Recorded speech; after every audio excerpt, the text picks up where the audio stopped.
Hey guys, this is Emily from Full Body Frights, and I am bringing to you the Friday the 13th special.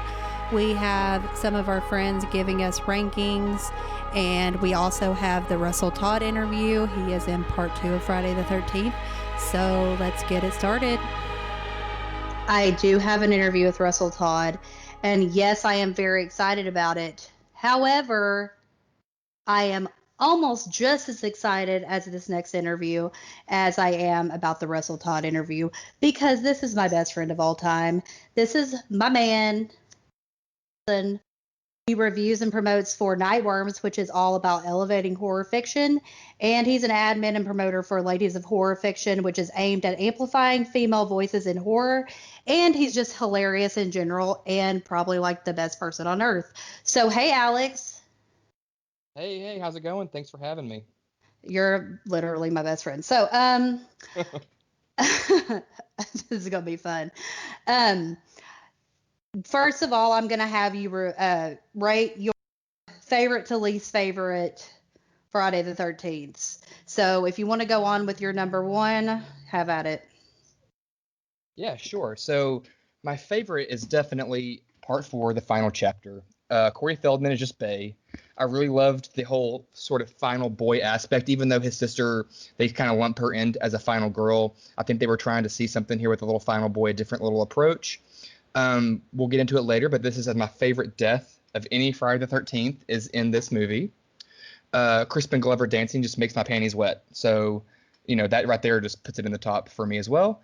And I like how they, the end of it sort of used the principles of what Jenny did in the second one, where Corey Feldman just sort of gets into his head and to reach him on a human level and to beat him before he goes crazy on his ass and buck wild to the point where we're thinking he's going to become a maniac and psycho killer.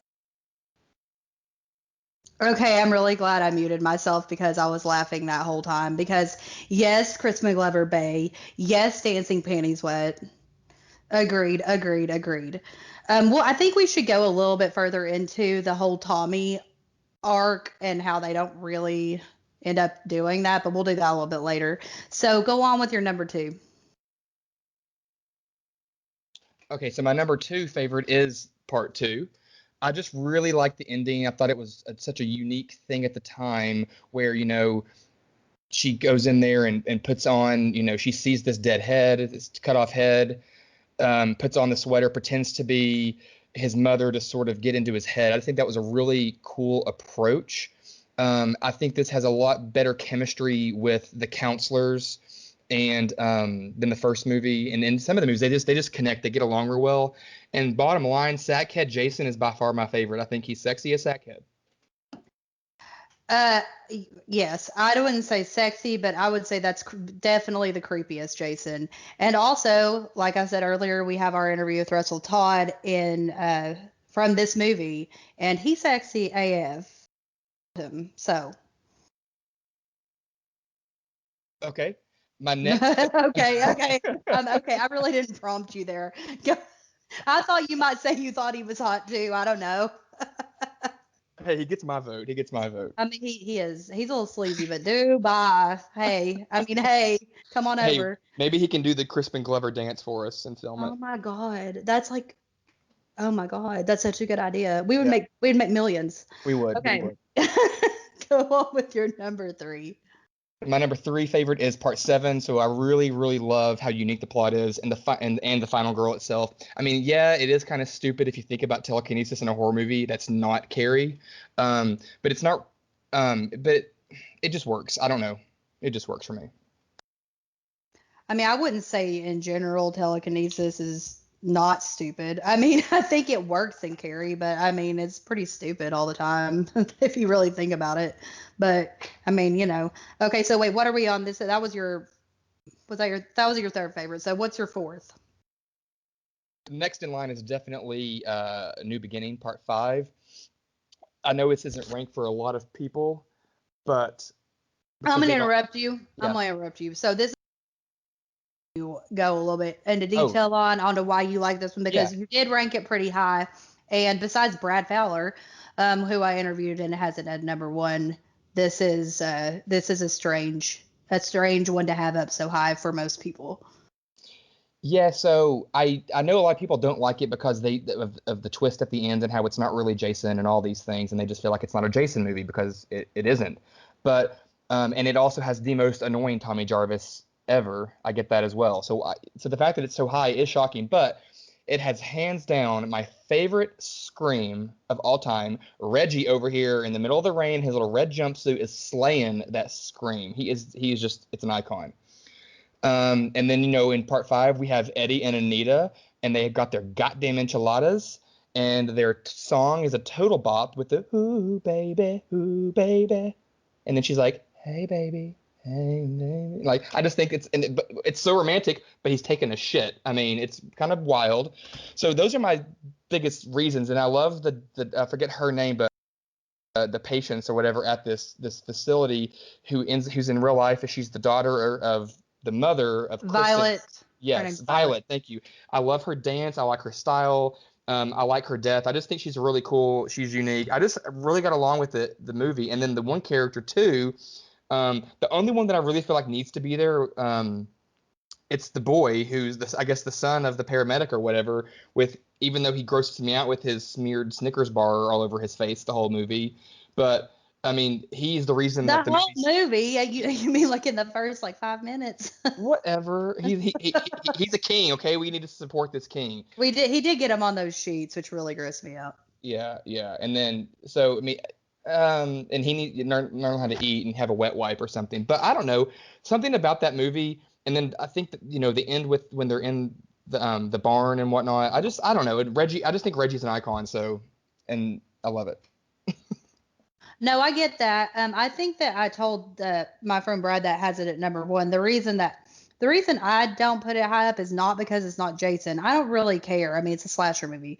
Um, I don't like it very much is because I mean, they clearly wanted to do something with this Tommy character, and my God, you already went over it, but like he is the most uncharismatic character. I mean, what are you, dude? Like, I mean, bye. It's just like Yeah. and I just and I do not like that final girl. I mean, I do not like her. She just is not memorable. Like I looked at pictures for all the final girls, and all of them are so obvious except for her. And I was like, is that the final girl from five? Like I can't even remember except for like that pink sweater stuff. Yeah, and when it comes down to him being, you said, uncharismatic, he's about as dull as Ricky from Sleepaway Camp with his little clenched fists and his dramatic head turns and really Do poor not, acting. No, do I mean not. I love my Ricky, but he can't act. No, he can't act, but he's charismatic because I had a crush on him when I was little. I didn't. I mean, he at least talked and he cussed a lot, which was funny. Tommy just sits there. Like, he's about as fun to watch as a wall dry. Like, what am I even saying? Paint drying on a wall, whatever that saying is. And part five, Okay, so part five also has I think it's part five where there's that really weird mother son. They're really annoying and really kind of country, and she's like, yep, and yeah. it's really satisfying when they get theirs. I get confused honestly with them. I don't know why. I do know the difference, but sometimes I get confused with those two and the two people From at part the three. beginning of part three. Yep. Yes. Yep. Same. I get them Same. confused all the time, except for like the people in part five are like way worse. So When I think what it is too is like, you can tell they're not really dirty. They just like put fake, like rub dirt on their face, like to make themselves look poor and dirty. Like it's not really authentic looking at all. It looks so bad. yeah, it's part three or part five. The woman is it in that? Which one is it that she looks like? You can tell she's not as old as she's meant to look. It could be The both part part three and five. Those women. Like I was just like, bye. Like, I mean, you're clearly like 30 something, but you're like they put fake wrinkles on you, and it wasn't Tom Savini doing it, so I don't know who did that. Sorry, guess I won't get an interview with whoever did the makeup for this one. But okay, so that was your fourth, right? Yep, that was number four. Fourth. Okay, so number five. Number five is gonna be three, so the 3D one, and this one might have been higher ranking on my list had I watched it more growing up, but I kind of just skipped two to four for some reason. I don't know. Being a kid, I just I went straight to 4. I don't know why I skipped 3, to be honest, but I do love the story of it all, and I do think it has one of the funniest scenes in the series. Sort of, it's when Chris, the final girl on this one, she's thinking she's safe on the boat or whatnot, and she looks up to the window in the house, and his little dorky face pops up, and he's like, "Rah!" And he starts bebopping around, and she just starts screaming and like thrashing, and it's just this. I just think it is so dumb, but hilarious. That part scares me. That part scared me. It still Well, I scares mean, me. his face, he just looks like I mean, sloth or he's something. a He's just like, mon. "Rah!" He does have total sloth. Like, I mean, they finally were like, let's just make him look like sloth at this point. I mean, even though the Goonies wasn't out. No, it wasn't. It was like maybe sloth was based off of him. I don't know. But so But even when he's in there in the window, it is kind of scary. But her overreaction, it looks like he's just having a dance party in the window almost, and she's over here just like screaming for dear life in the middle of the lake. I think also it's interesting that okay, so clearly the reason she's like over the top is supposed to be because she has like PTSD from this like attack that she experienced earlier in life by Jason. Yet, why the hell are you there? Yeah, trying to overcome her fears or something. I wouldn't go. I'd rather be scared and not go Girl, back. bye. I mean, just no. You're Girl, lucky to you be got final girl twice. right? If fake final girl. Chris, you a fake final girl. Bye. Okay, so that was your number 5. So number 6, right? That was your number 5. Yeah, my number 5. My number 6 is number 6. And the whole reason for this being number 6 is just you got to respect the creation of Zombie Jason. We finally get Jason back, and it is Zombie Jason. But Zombie Jason changes the entire rest of the franchise. Basically, they really open up the doors for the remaining movies, and nothing's really going to matter anymore. And he's a zombie now. He was already impossible to kill, so it seemed, and it's just going to be even more ridiculous. So that they really just upped the ante with Zombie Jason. Also, you have Tommy in this one is way better. Apparently, I've said this in another interview, but apparently they were going to have the guy from part 5 be in part 6, but he had become religious. Thank God, because thank you, Lord. I guess you are real because they got the guy that was in the Return of the Living Dead 1 and 2, which I love him. And they've got Horshack from Welcome Back Kotter. I don't know, whatever his name is. Horshack from Welcome Back Kotter is in the beginning. So, I mean, and that's the one where kids are actually at the camp. You don't see that in any of the other ones. So that kind of like adds an element of fear. Oh yeah, that's totally true. I forgot that is the kids. Like I remember being terrified of that. And also in 6, isn't Corey Feldman in it? He's a cameo at the beginning, right? Or is that part 5 when he has a flashback 5, dream? that's part 5. That's 5, the flashback. Yeah. Okay. So, okay, well, I keep on getting confused now because okay, part 6 is your number 6. Is that right? Yeah, I did that on purpose to make you confused. Well, good job because I'm drinking anyway. So That parts. Wait, I that's my said parts. that's my upside down question mark for the ranking. Oh my god! I thought you were gonna say. I thought you were gonna say that was my upside down pineapple upside down cake, and I was gonna be like, what does that even mean? Like, I thought it was like some term I didn't know, like bet or something, because I don't get that. I don't understand bet. I just don't. I don't. That's only such a dumbass, but We'll teach you. whatever. Well, okay, I kind of do get it, but I'm just not using it. Nor am I really using dead ass, even though I'd like to use that more. Okay, so your 7th favorite. You know what? I do realize, and don't like, when I play this interview, guys, I do realize I should have done it least favorite to favorite. I do realize that, but I already started doing it this way, so I'm sorry. Get over it. Now y'all listen to something in a different way. So your 7th favorite is. It's definitely the remake. I just think that the opening 15 to 20 minutes of this movie is one of the most intense and amazing intros for any slasher. I remember when I first saw it and I was like, well, shit, like that's the movie. I was like, oh, okay. How do we come back from this? But I just think it was so intense. And then I really liked this isn't in my ranking of a kills, but I love the scene where she's strung upside down in the sleeping bag and hung over the fire and used as bait, and then Like, I don't know. I hate how in the movie they tried to over explain why he's this perfect marksman and a trapper, and they nonchalantly show all his little trophies and whatnot. But I do like the fact that he's not just smashing through walls, and just killing frivolously. There is some um intent and purpose, and like putting that bear trap and then leaving her hanging as bait. Like it was just really intense, and it freaked me out a lot. So that's why it's higher than some others that we still haven't talked about yet.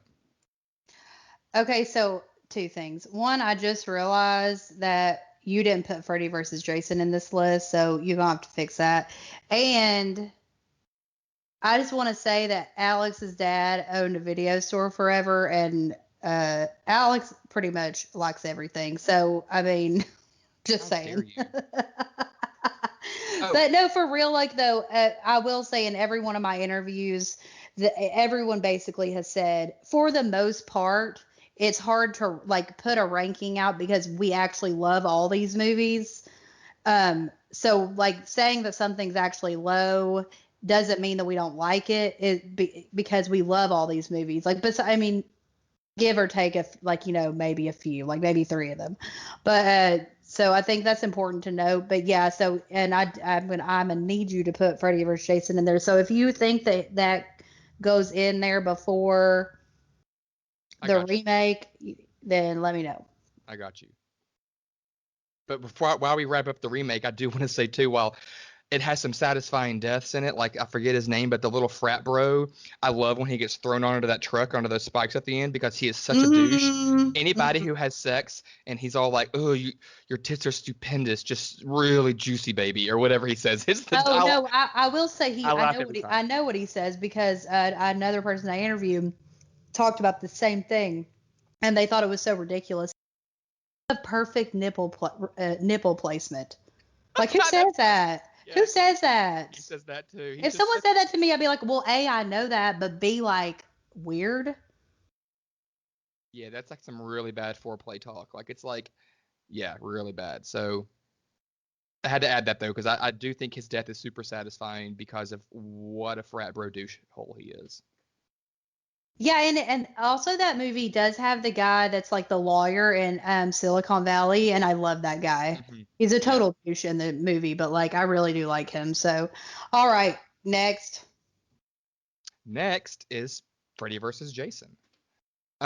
So it does fit perfectly in between this ranking for me. It could have been sort of tied with the remake, but I still think I like the remake more because the remake actually does have some scare factors to me, and whereas Freddy vs. Jason, I don't know, it was just it has a great.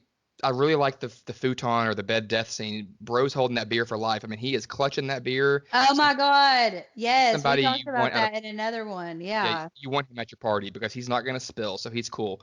And I really like I forget her name, but I think she's his girlfriend in the movie, but she's in Ginger Snaps. And I Yes. like her character and I like seeing her progression in terms of like she's such a bad boss bitch at the beginning, but then like she really starts to get like she's the one that starts to like sort of see and realize like people just walk around in these movies like nothing's going on. They either seem crazy or not. There's no in between, and she sort of is in this in between trying to kind of trajectory into like reality. So I really like some of the characters in that. But what's her name? Monica or whatever her name is, the main final girl in that movie. She's got Bad. she's got this one scene that's such a ripoff. It's just these giant breasts, which I'm not opposed to those, but these giant breasts running. What are you almost indicative of Jennifer Love Hewitt? What are you waiting for? Come and get me! And I'm just like, this is ridiculous. Like, but yeah. Also, everyone knows that the girl from part 5 has the best tits in any of the movies. So the girl that gets killed with her boyfriend having sex out in the woods, like best You just tits. described every movie. A girl having Okay, right. Well, her last name is Voorhees in real life. That's how I remember her. But she's like not really part of the storyline. I think they added it in later so they could have like this sex scene. But yeah, I do agree. I don't like the final girl in Freddy vs. Jason, and I do think that I think it's cool that they make Jason an anti-hero kind of because like you do feel bad for him. Um, That's because true. but and also that bed death, which I love, is also reminiscent of that the sheriff's death in part 6 because he get it they edited that one more, but he does get like broken and like his legs put over like his shoulders kind of thing. Yeah. That's just hearing the crack of the back like that. It does something to you. But I mean, holding that beer, dude, like go for it, whatever. Okay, so I don't remember what part we're at. I mean, like which one we're at. So you got the remake, then Freddy vs. Jason. Then what's your next one? So I think we're on number 9 at this point. Um, yeah. My number 9. And I know this is going to be super low and probably lower than a lot of people ranked it, but my number 9 is the original Friday the 13th. And You'd be again, surprised. You would be well, surprised. Almost every person except for one person that I've interviewed has put it pretty low. oh, well, I mean, just because it's low doesn't mean I don't still love it. I mean, because it's incredible, and if it was a standalone, it'd be incredible. But the quality of it, the rewatchability, I just don't think the campers are very too likable. And like, the snake scene, just certain things are just kind of silly. I'm not a huge fan of the POV of that in that time. However, the scene on the beach at the end, the slow motion, the charging. My favorite thing ever is when Mrs. Voorhees is just grabbing Alice's head and just like slamming it into the ground. That's how I feel going to work on a Monday. Work is Mrs. Voorhees, and she's slamming me onto the ground and rubbing my head in dirt. Um, but then it's still great, but it just ranks low to me. That that reminds me of a couple blogs that you've made about riding the subway or well, it's not a subway, but whatever what do you have to ride to work? Oh, this is like 5 years ago, but yeah, when Yeah, I used to ride I reread all of them MARTA. recently because because they're so funny. Yeah, it was MARTA. I used to ride it because it would take me about an hour less to get in to go 20 miles into Atlanta. But yeah, MARTA, and I would just I don't know. You sit next to me, you smell bad. I got to the point where I'd say, "You smell like onions. Bye." Or they'd come in and I'd say, "And now it smells like trash, and you're wearing Burberry." Did you for real say that out loud? Yeah, like it got to the point where my husband was getting scared, thinking that I was gonna get shot or get hurt because my filter went away. I'm like, you all are wearing like Burberry and Prada and stuff. Like we're in the burbs. I mean, and you smell them like butt. Yeah, like and it's obvious they're just covering up like something raunchy. Like if you can afford Burberry and Prada, you can afford some deodorant, some goddamn toothpaste. You could also afford to take a freaking shower. I mean, like just cause like you might be poor, but just because you're poor doesn't mean you have to smell poor. Well, I guess you smell rich if it's Burberry, but like if you can tell there's BO underneath it, Yeah, and I that's have no. like that's like new money shit. I don't know. Yeah, and it was always just the people that I'm looking at. Like you're in a suit and tie and you're wearing an expensive briefcase, and I'm just kind of like, but why? Like what happened? Like what happened? Who hurt you? Okay, sorry. We I went don't know. off the rails on that one. Segue. Don't. I'm dying. I have PTSD when it comes to thinking about riding public transportation. It's Yeah. facts though. I've read you made a couple blog posts on that. So, okay, sorry. Okay, I mean I kind of agree with you on part one. As a standalone film, of course, yeah. I mean, it is still a classic, but I remember I watched it recently, and I was just like, I'd rather watch part two or four. Yeah, but like I just was like, all right, cool. I mean, Yep. like they did, but they did get away with more gore. I mean, I know they did get away with more gore in that movie than part two, which they heavily edited because of part one. Um, they're just like longer seconds of it. There's not as much like edited murders on that one as the Uh-huh. second one, but like I mean it's fine, but like Betsy Palmer didn't like doing it, and like I'm just sick of hearing about it. Like whatever, bye. I don't care. Like go on to number two and just like be done with it. Who cares? All right, so your next that was that nine? Yes.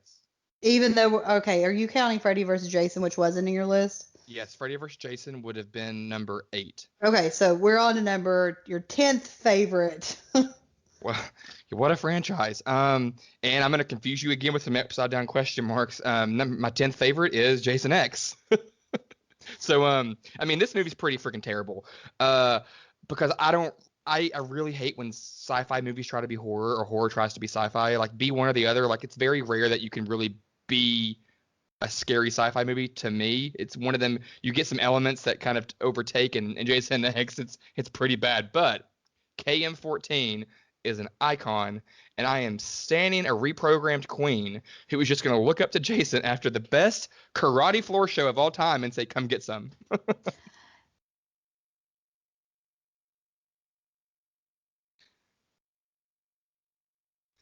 And you're speechless.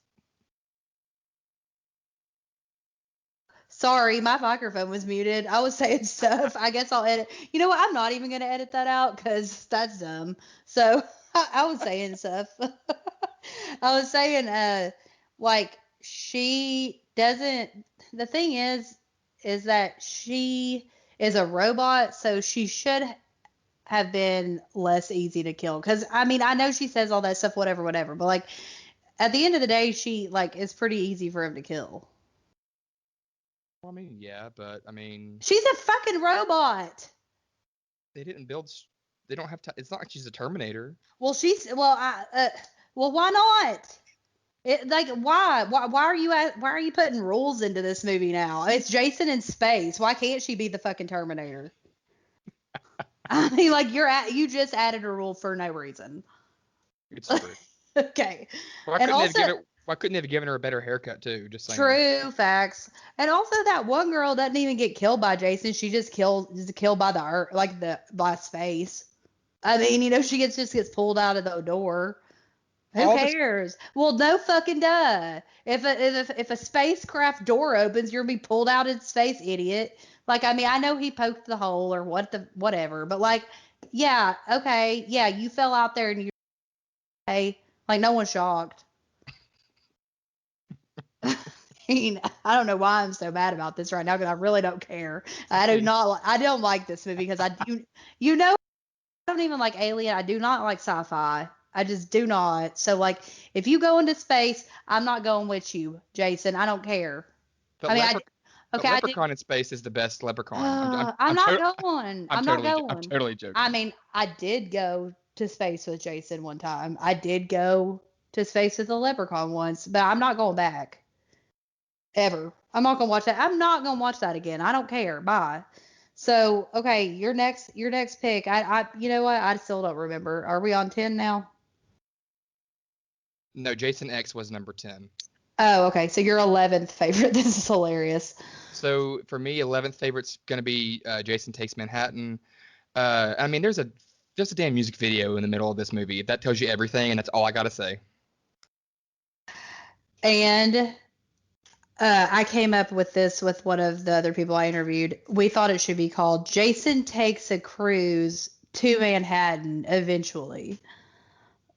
Seriously, Or I mean, just, like what? Jason takes a cruise to Manhattan. Why couldn't they have just said that? I mean, like, he's literally in Manhattan for 15 minutes or something, and then he turns into a baby. Like, what? Yeah, it's the wildest thing. And then again, it's like, they put him in space in one movie, and that was weird. And then throwing him into the middle of the city, it was almost kind of like when they tried to make, they were trying to capitalize on Freddy Krueger being a pop culture icon and everything. And I don't know, it was just weird to me. I just couldn't get the vibes of it. I hated that. I think he's that famous actor. He's not Roddy McDowall. No, whatever his name is. That girl's psychologist. I just couldn't stand him. Oh, yeah, the pervert. I don't remember his name either. Yeah. He is famous. Yeah, he's awful. I mean, well, he's supposed to be, so I guess he does his job, but, Well, true. I whatever. did like the opening because doesn't he gets a hockey mask from that boat scene, I think, at the beginning. Like he gets a different mask for this Yeah, he movie. does. He does. And we didn't even talk about the fact that in the third one, I mean, that's when he gets his hockey mask, so that's pretty iconic. However, let's just delve into a world where Jason was Sackhead Jason the whole time because it was creepy. Sackhead Jason is by far the scariest Jason, and I just think, I mean, I don't know why you see nothing but it's the shoulder, it's one of the overalls off the shoulder for me. I mean, it's all these weird things, but that's another reason why the movie that came out, years ago called Strangers, right? The Strangers with Liv Tyler, I think. But Yes, yes, that happens also in your next. oh yeah, so the sack head Yeah. on that is just it's just there's something creepy about a damn sack on your head. I don't know. No, it is, and also that holes that he has for eyes, if I recall, in the second one, they're not like exactly. Well, I guess he's a mongoloid, so his eyes would be. And okay, sorry, that is not actually not PC because that's what they call him. So don't get on me for that. But I guess they are in the right place. But it looks like they're not like where his eyes would actually see anything. You know what I mean? Like they're like really off. And like I I don't know. really think he's a seamstress either. So like I mean, how did he even make this sack? I mean, he's not Leatherface, so yeah. I mean, he has a rope around. Leatherface is also a mongoloid, by the way. How does he have all these sewing abilities? Because I can't sew, but L- Leatherface can sew skin. I mean, all right. I mean, it's my fault for not learning, but like, who sat him down and taught him to sew? Whatever. I mean, that's not what we're talking about. So at all. So you had. I mean, I'm finding plot holes everywhere here, but like I don't know why because they're slasher movies. So, Well, the okay. biggest plot hole ever is how does he become this boy? I get that he drowned, maybe he didn't drown, but why is he a boy in the first one and he's like a fucking grown ass man in the next? And it is supposed to be like at the first between the first and second one there is supposed to be like a five. It's I think it's 5 years later maybe, because the second and the third one they're like, and the fourth one they're like the next day, the next day. But no, I mean, yeah, it doesn't. I mean, how did he turn to like a juggernaut of a man? Where was he working out too? I mean, I guess chopping down woods and Well, trees. if anyone's watched Mother's Day, you know that you can work out with anything. Baby raccoon leg. Baby raccoon leg. Okay, okay, so you got okay, you talked about Jason Takes Manhattan. So this next one is your least favorite. I am gonna ask you like if you do still like this movie, or you just like all of them, or like what's the deal? So this is your least favorite. My least favorite, well, I know my least favorite is Jason Goes to Hell. I think, because if I you, think I think, although you've named every single other one, all 100 other ones. except for this short films, we have never discussed those. But Oh, that's separate. Those are good. But yeah, Jason Goes to Hell is my least favorite. Growing up, this movie actually scared me more than any of them. I guess when it came out, I was just at that age where I knew the previous Jasons weren't like, the movies were, even though they were scary movies, they were still sort of campy, literally, whatever. But in this movie, it's not really Jason. It's this man. I think his name's Creighton or Crichton. well, I mean, it is Jason, but he's like inhabiting the souls of Right, people. but I mean, like, it's not a hockey wearing mask. It's a Right. medical Yeah. examiner named like Creighton, I think. But Eat he's this over heart. here. He's Yeah. over here eating hearts. So not being Jason threw me off like the quote unquote comfort level, I should say, of like being used to seeing Jason, and it kind of freaked me out because it was like a real man and not this, this fake figure. Who And you're then used to. You're yeah, used to Jason. So and then we would go to bed. I'll go to bed and we would go to bed. Who well, would you got a mouse in your pocket? well, like me, and my brother and I, when we had bedtimes, at that I'm age. sorry, I'm dying. So we would turn on in our room, we would turn on the radio, and every single night the radio played Ace of Base, The Sign, like for some reason.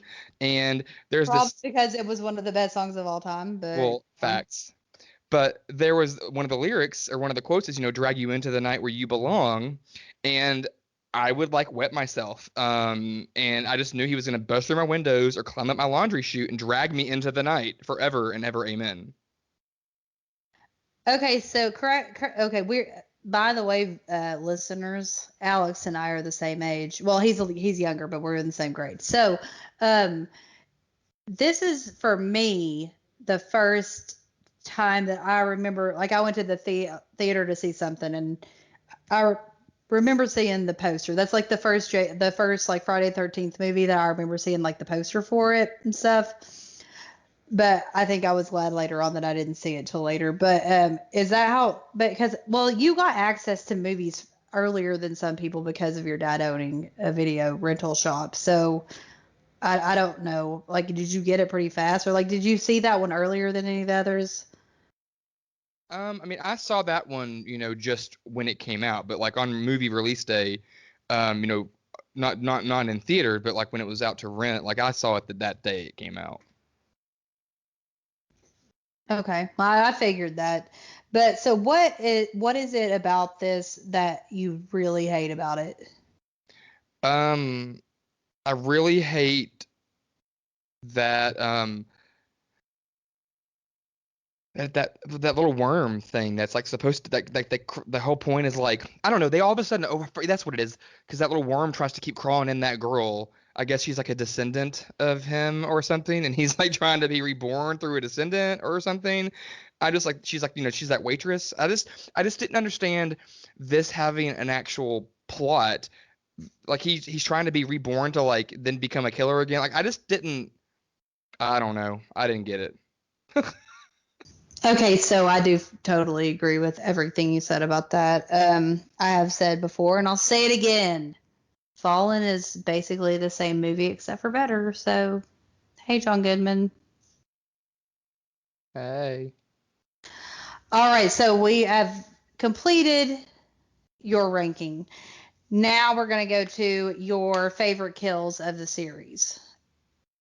With your, well, how many do you have? 5. Okay, so we'll go with, we'll, you know what? We'll go least favorite to favorite on this one. So, what's your least favorite? All right, my least favorite of my top 5 favorites is and I don't know what some of these people don't even have names. I'm sure they do. Whatever, but I'm gonna call it the Ice Baby kill. It's from Jason X. It's when the girl gets her head drenched into this liquid nitrogen or whatever it is, and it comes out frozen in scream position, and he just picks it up and he's just like smash, bitch, and it just shatters like a cherry icy all over the table. Okay, so I do agree with. I think that's an awesome kill, even though I don't like Jason X. That that part and the part where it's like he goes back to like it's a hologram or something of like a campsite. Those parts are cool. So I mean that's a awesome, really really good kill. So go ahead with your. And when I said least favorite, like obviously these are your favorites, so you still love it. But what is your fourth? I shouldn't have said it like that. What is your fourth favorite? And he has like 140 something kills. It's really hard to pick just 5. But my fourth favorite is going to be the corkscrew machete combo with Crispin Glover in the final chapter. He's just going in there doing his jam. I think he just got laid, maybe, and he gets, boom, corkscrew to the hand and machete to the face. I do think this is a great kill too, and he had just gotten laid because he had asked the girl if he was a dead fuck. And I also love that they like put this thing in where right before it happens, he's like, Ted, where's the corkscrew? And then he gets, the corkscrew through the hand. So, yeah, your number three favorite. All right, I'm breaking the rules here. Number 3, I have a tie. Sorry. So my tie, they're the same sort of theme. My theme is he wasn't ready. So I think Mark from part 2, when he get poor Mark. First of all, he's hot as hell. Second Which of will all, this is wheelchair, correct? oh yes, Mark Yeah. is the man in the football jersey and the wheelchair. Um, but he gets the machete to the face, and then he just starts rolling backwards down this endless staircase. I mean, just nonstop in this wheelchair. That's tied with another he wasn't ready. Julius from Jason Takes Manhattan. I mean, poor thing, just tired himself out, and boom, head punched off. True. Sorry, I'm laughing at this. Um, so, yeah, wheelchair death also. Yes, he was intending on getting laid, but he hadn't yet, so I don't understand like what the point is in this one, but like whatever. Um, Sackhead Jason's a savage. That's the point. I guess so, because like he probably just didn't like the color of that girl's panties because they were brown. Ew. He's like, I'm gonna kill both of y'all. Bad choices on underwear, bitch. So okay, your number 2 favorite. My number 2 favorite is the sleeping body bag kill from part 7. I just think that was really cool. Anything in a sleeping bag is amazing. And that could be semi-tied with I mean, it's still better because it was more original, but I love it when they're in that illusion hologram version in Jason X, where Jason X, yeah. he's just over and over, like, we'll get him, we'll slow him down, and he's just killing girls in body bags over and over, or sleeping bags. I just love it. All right, and I'm really shocked because everyone that I have talked to, actually no one I've talked to has had the sleeping bag kill in their top list at all. I think that's because most of them are like, well, that's too obvious or something.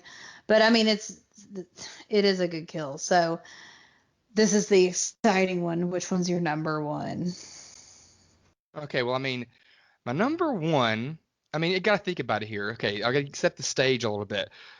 There's just this girl sitting here.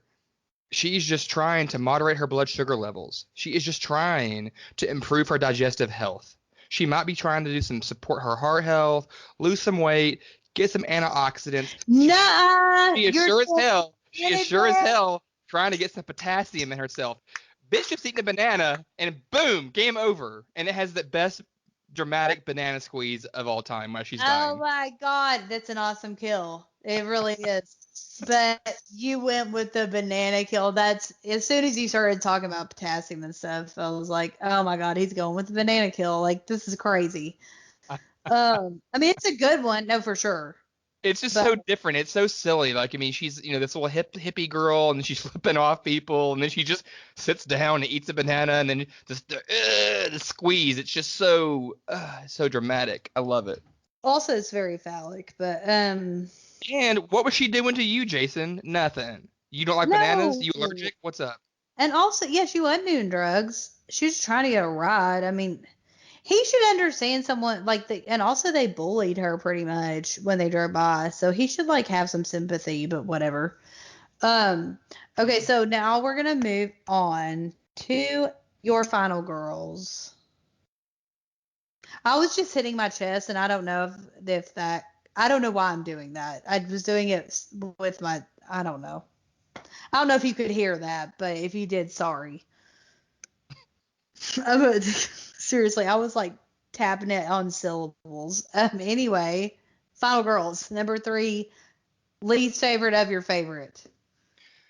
Okay, so I think my least favorite of my favorite, number 3, is going to be Tina Shepard from part 7. I like her just, she overcame, like, how she accidentally kills her dad, ends up institutionalized and whatnot, and she overcomes this whole, I just think she has a real journey outside of surviving Jason. She has to survive that as well, but they sort of do this thing, where it's like an allegory or whatever you want to say between her mental struggles with her telekinesis and precog abilities, and then overcoming that, and then overcoming an actual physical monster as well. I don't know. I may not be putting that together the way that I want to, but I really love how they did that with her. Yeah, no, I think she's a super strong final girl, and I did like that it. I mean, it's the first one where they really. I mean, Tommy a little bit, but it's really the first one that went into character development at all. Because it's not really the point in the movies, but it's cool that they tried to. So, what is your number 1 final girl? I bet I can guess, but I'm not Are we going just to. gonna skip number 2? Oh my God. Oh my God, I don't know. Uh, no, we're not going to skip it. Okay, what's your number 2? um, my number 2 would be Jenny Field, in part 2. I just think she's real. She just seems sort of like how I would hope to be in terms of in that situation. She's also just I think she's a pretty chill person, a chill counselor. You know, she's not frivolous or stupid. I just think she's a really cool person. She can wield a pitchfork, and she ain't afraid to put so dead woman sweater on herself that smells like rotten butt to reverse psychoanalyze Jason. So I thought that was really cool. That was like one of the first times we see something kind of like that, and I think it's just super iconic. Yeah, she would probably be my number one, actually. Also, I love how that sweater smells like dead butthole, but I mean, like, probably you're right. Yeah, she's super strong. I really do think, in my opinion, she's the best. But clearly, you have another favorite, so we are on number one now, right? I mean, yes, Okay, I was sure. thinking. No, you did 3, 2, 1, right? I was just joking. Oh my So God, you scared me. Okay, whatever. I mean, just like talk about every single movie for 2 hours. Because clearly I don't know. So, who's your number one final girl? does the name Pam Roberts mean anything to you? No. Well, she shouldn't because she's trash. So she's the one from a new beginning. I was just joking. I hate her. Oh my God, I hate her too. Oh my God. But Alice Hardy has to be my favorite. I think also I just like Adrienne King. I think she's great. I mean, you cannot not stand the OG queen. Again, the way she cuts her Mrs. Voorhees' head off, like a huge ass total boss. Um, I love her so much. And then, like, in part 2, when she's a cat owner. Hello, love cats. So that's why you're my number one. You own a cat. But anyway, and I wanted to cry when she died in part 2. But I just think she is, I don't know, just she has, in my opinion, maybe Chris as well, because Chris has some added PTSD vibes that we discussed. But Alice really is like totally caught super unawares because this is the total first time that this has happened. Everything else, everyone knows about Jason, and like you go to Crystal Lake and have sex, you're probably gonna die. But this is brand new for her, and her reaction seems pretty genuine to me. And she is a final girl, and that wasn't a total. I don't know how popular final girls were, but this was, it wasn't a total trend as it's become. So our expectations for her were like, we were afraid for her. We really didn't know that would happen. I just think she really set a standard in the genre for final girls. Okay, yeah. So some people would argue though that she technically isn't a final girl since she dies in the second one.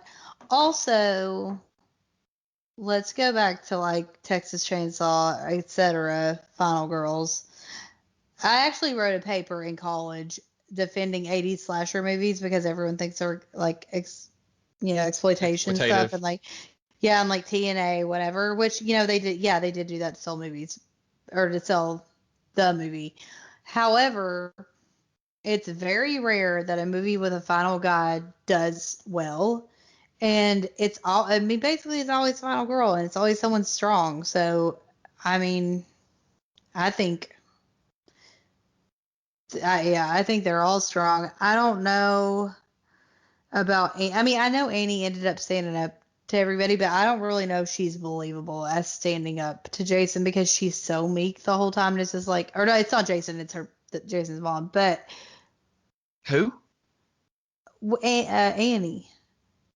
Alice? Alice, yeah. Did I call her Annie?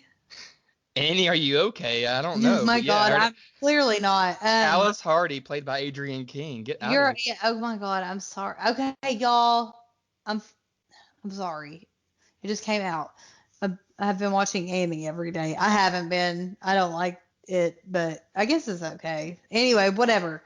So I just I don't know if she was like that much super believable that she would be the final girl, honestly. But I guess I don't know who else would be. So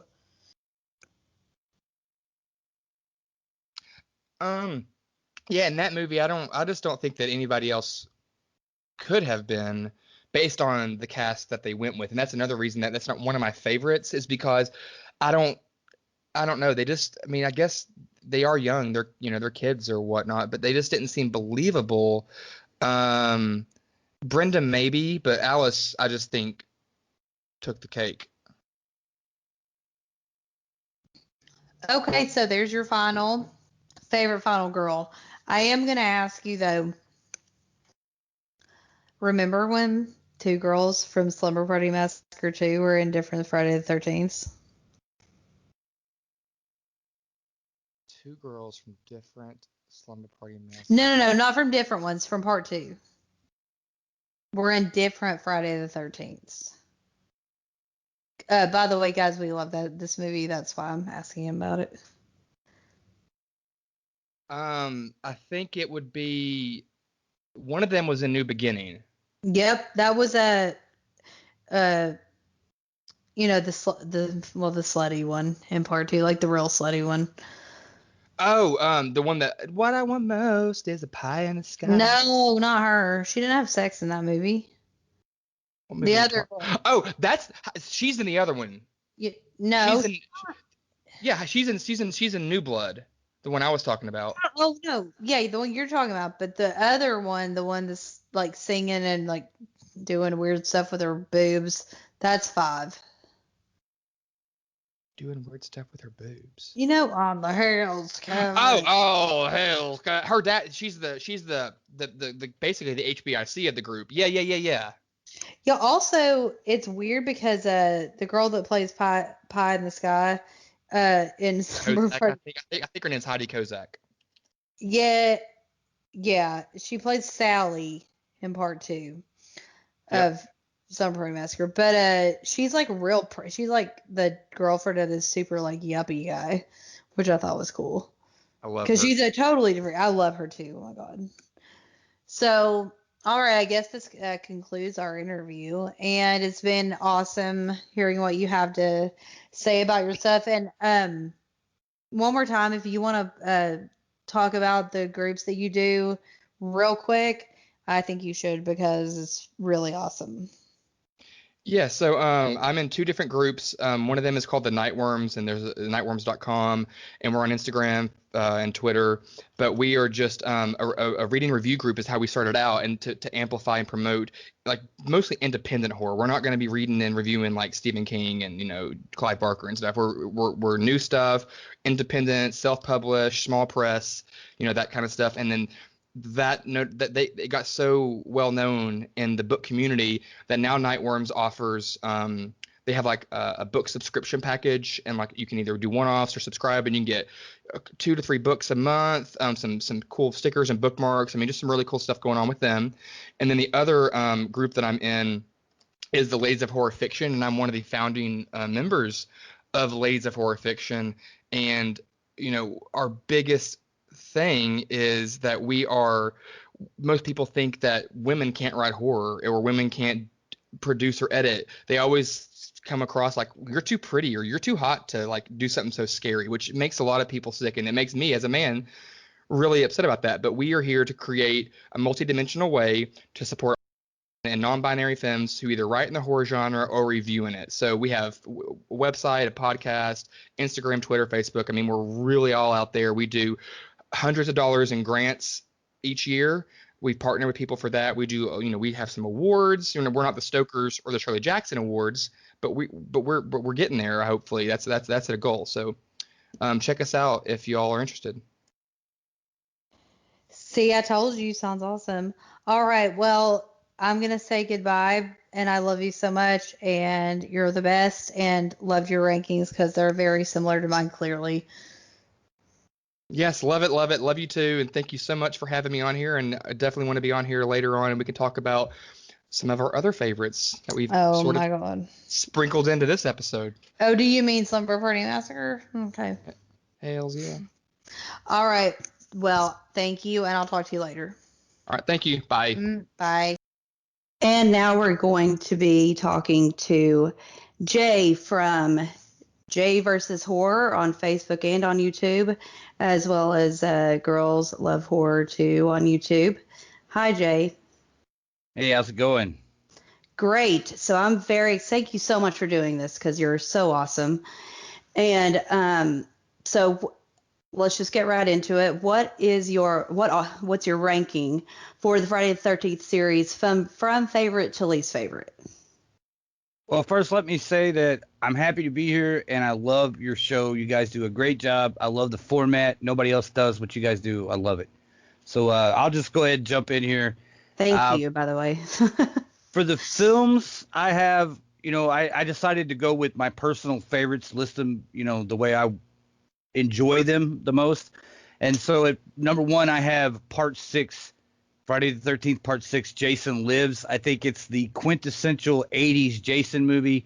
It's where they just say, screw it, Jason's a zombie, let's have fun. And it's got the Alice Cooper music. It's very much the MTV Jason movie, and I was like 6 years old when this came out, so I have a tremendous amount of love for it. My next one is Friday the 13th Part 2, which I think is probably, if I'm looking at them all objectively, this is probably the best film. After that, I have Part 4, the final chapter, which I know a lot of people love. That's going to be a lot of people's favorite.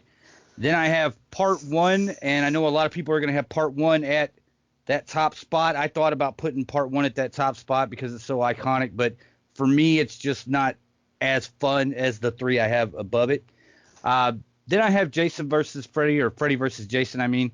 I put Jason versus Freddy because we're talking about Jason.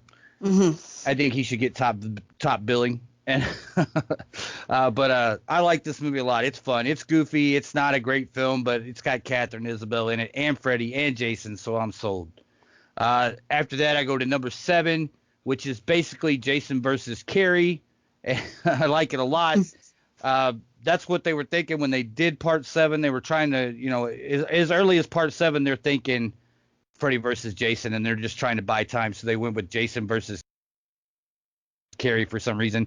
And it worked pretty good. After that, I have Jason X, which is, in most people's opinion, a terrible film, but I enjoyed it a lot. I think Jason X I love because it's just so cheesy that it doesn't care. And it has a ton of great kills in it, even though the story's not so great. After that, I have Part 3, which Part 3 is iconic because the time that Jason wears the mask. It's also the first time in the series that we actually know from the beginning of the movie that the killer is Jason Voorhees. Unfortunately, it's actually Saturday the 14th, which would make it My Bloody Valentine and not Friday the 13th. After that, I have the remake, which is like the Reader's Digest version of the first 4 films. They just took everything that worked in the first 4 films and crammed it into one and made that. Then I have Part 8, which when I was listing these, I was surprised I had Part 8 this far down. And, I love that movie. It's terrible, but I love it. I still remember the trailer when I was a kid. They had, I was watching TV one night, and they start the music, the Frank Sinatra song, dun, dun, dun, dun, dun. And I'm thinking, what the hell is this? And the next thing I know, they have, Jason just turns around in the New York skyline, and scared the shit out of me when I was a kid. Uh-huh. So I love that one. And then the next one I have is Jason Goes to Hell. And, I just want to say I love all these movies. I love this franchise, so it's hard to pick between your kids, right? So Jason Goes to Hell. I mean, look, this is not a great film by any means, but I love the opening scene where the guy eats the heart and then kills Kane Hodder in the hallway. That was fun. And finally, the last one, the worst one that I can come up with is Part 5. The New Beginning. I hate this movie, but I love it at the same time. It's got some great kills in it, and it's got the really sleazy, like there's nudity and they're doing drugs and all that stuff. But what ruins Part 5 for me is Roy, the paramedic. I mean, I just want to grab Roy and be like, what the hell were you thinking, man? You had a good job, and you let these people take care of your kid, and now you're pissed off and you're going around killing people because it didn't work out. And also, like, the movie's so cheesy because there's certain points in the movie where Roy is in the movie for no reason, right? He's at a scene or something, and they'll be like, and there's one scene where he even turns around and looks at the sheriff and says, "You talking to me?" And the sheriff says, "No, Roy, we're not talking to you." and you're in your mind, you're like, why the hell is that shot in the movie? And then at the end, you realize it's just so they can say they established the character to some degree to make him the killer, Right. But, so, yeah, that's what I got as far as a ranking. So I'm going to talk about a few things in your rankings. One is that I have not interviewed anyone that has put one anywhere near the top. So and these are some of my friends that are, watching every horror movie all the time. Love the franchise as a whole. Think it's the best franchise. And there's like that. Yeah, they put it way far down because I think as a standalone, it's a great slasher movie. But when you look at it in the grand scheme of like the whole series, and you've got Jason later on. Well, you have him in the first one, but not really. Then it just becomes kind of a lesser than. So that's why I'm going to be interviewing my parents. A very short clip of them and their experience with seeing it in the theater, because I think that it's going to be really interesting to hear what someone thought, because they saw it in the theater. So my mom was terrified.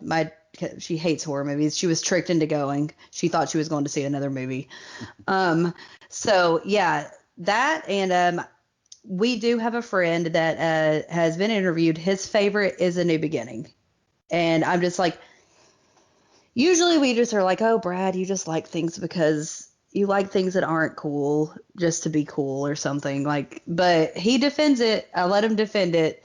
And his whole thing was like, he's I don't really care that it's not Jason. I don't know why people care so much. And I'm like, well, my problem with it isn't that it's not Jason, really. My problem with it is like they're trying to do this Tommy saga, and that Tommy is so uncharismatic, and the final girl clearly didn't want to be in it. You can tell. Yeah. So I mean, I think that your picks are they're very near what I would pick. I put 2 and 4 as my top 2, and Jason X is at the bottom of mine because I just can't do sci-fi. But and I think I would, I'm maybe a little bit younger than you. I'm not sure, but Jason Goes to Hell. I remember seeing that's the first Jason movie I saw the poster for outside of the theater, and I just thought it was really cool that it was like coming out and I was alive or something. But I don't know. And then I've talked about with other people how the Jason Goes to Hell is so much like the movie Fallen with John Goodman and Denzel Washington, but I think Fallen's a better movie. So I don't know. Do you have you seen Fallen? Oh yeah, I love that movie. It's so good. That scene where he's walking through the crowd and each one of them starts singing the song is creepy as hell, right? Oh my God, yes. Time is on my side. Yeah, I mean, I'm just like, that's basically the premise in Jason Goes to Hell. Like he's invading other people's bodies. I just think it's like, well, you got John Goodman in this other one. He pretty much like can't do anything wrong. So right.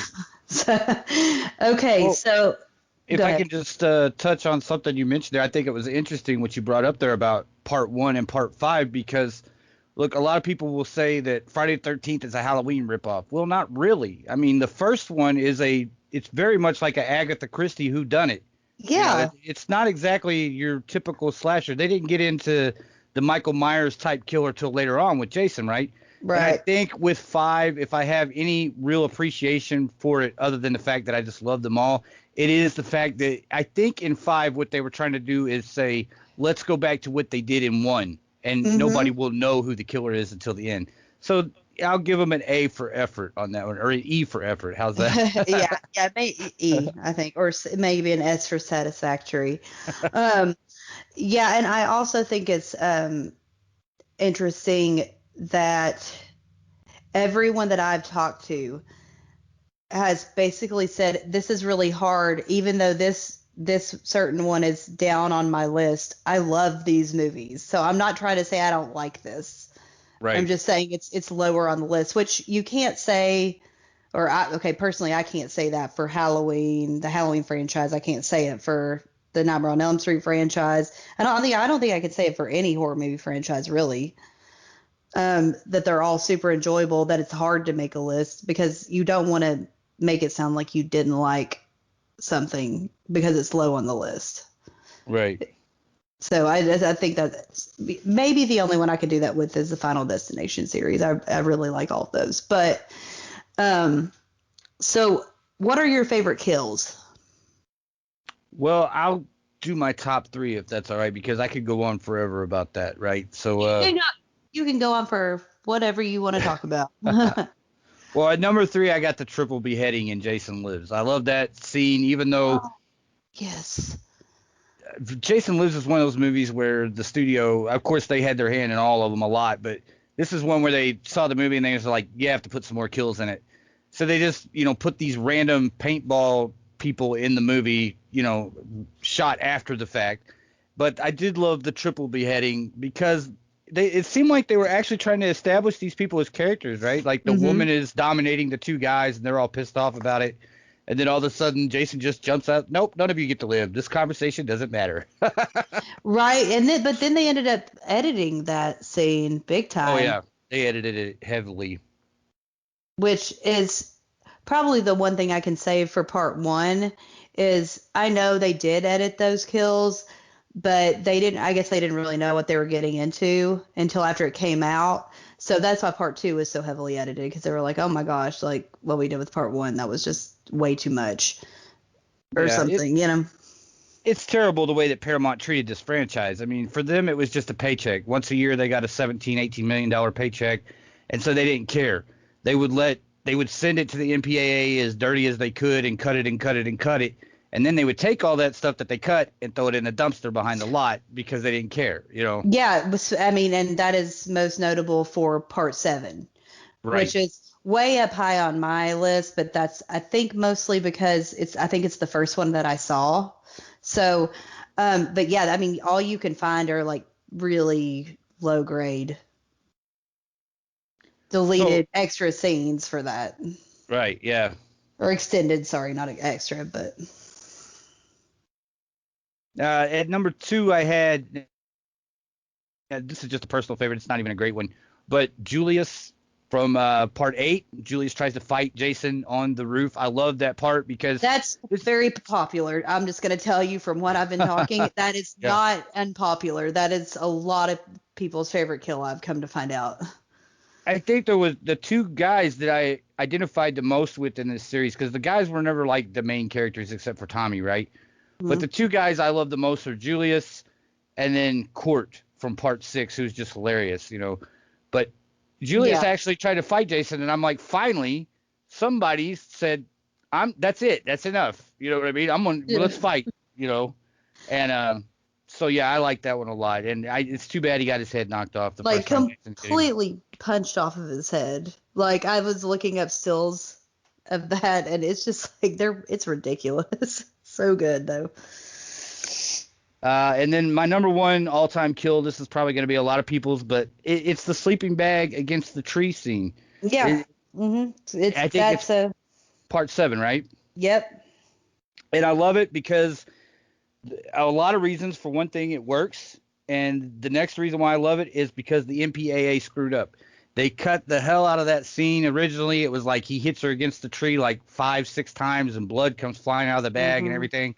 But they cut it down to one scene of impact of him picking up the sleeping bag and hitting the tree with it. And to me, that worked phenomenally better than anything else could have. It was just, wow. He just ended her life by slamming her against a tree that hard. It was crazy, right?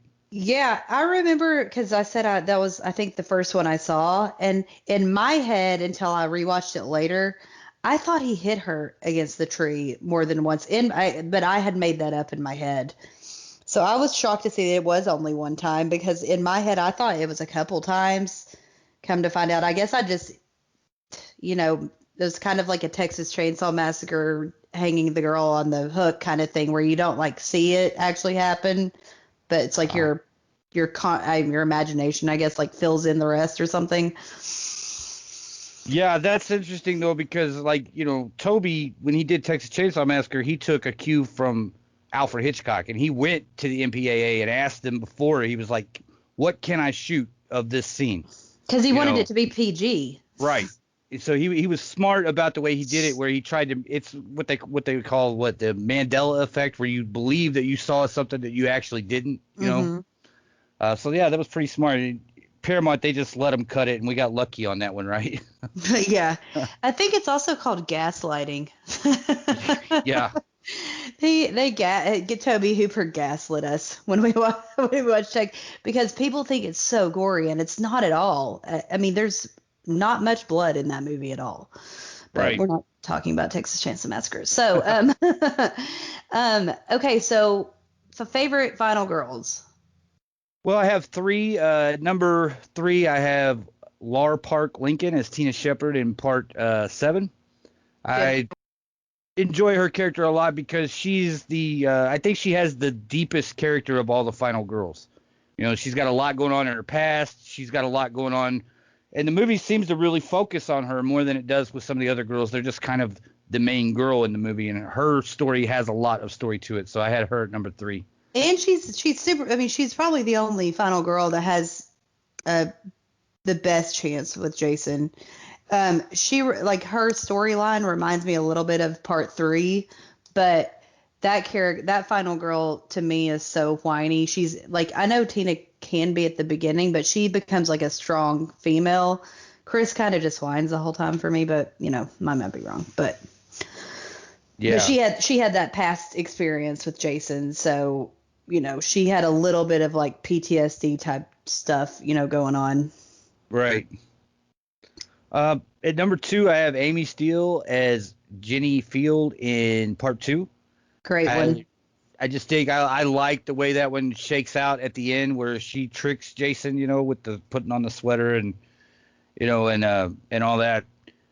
But and yeah, number 1, I have Jennifer Cook as Megan Garris. She's always going to be my favorite, my number 1, because she was a badass. She was funny.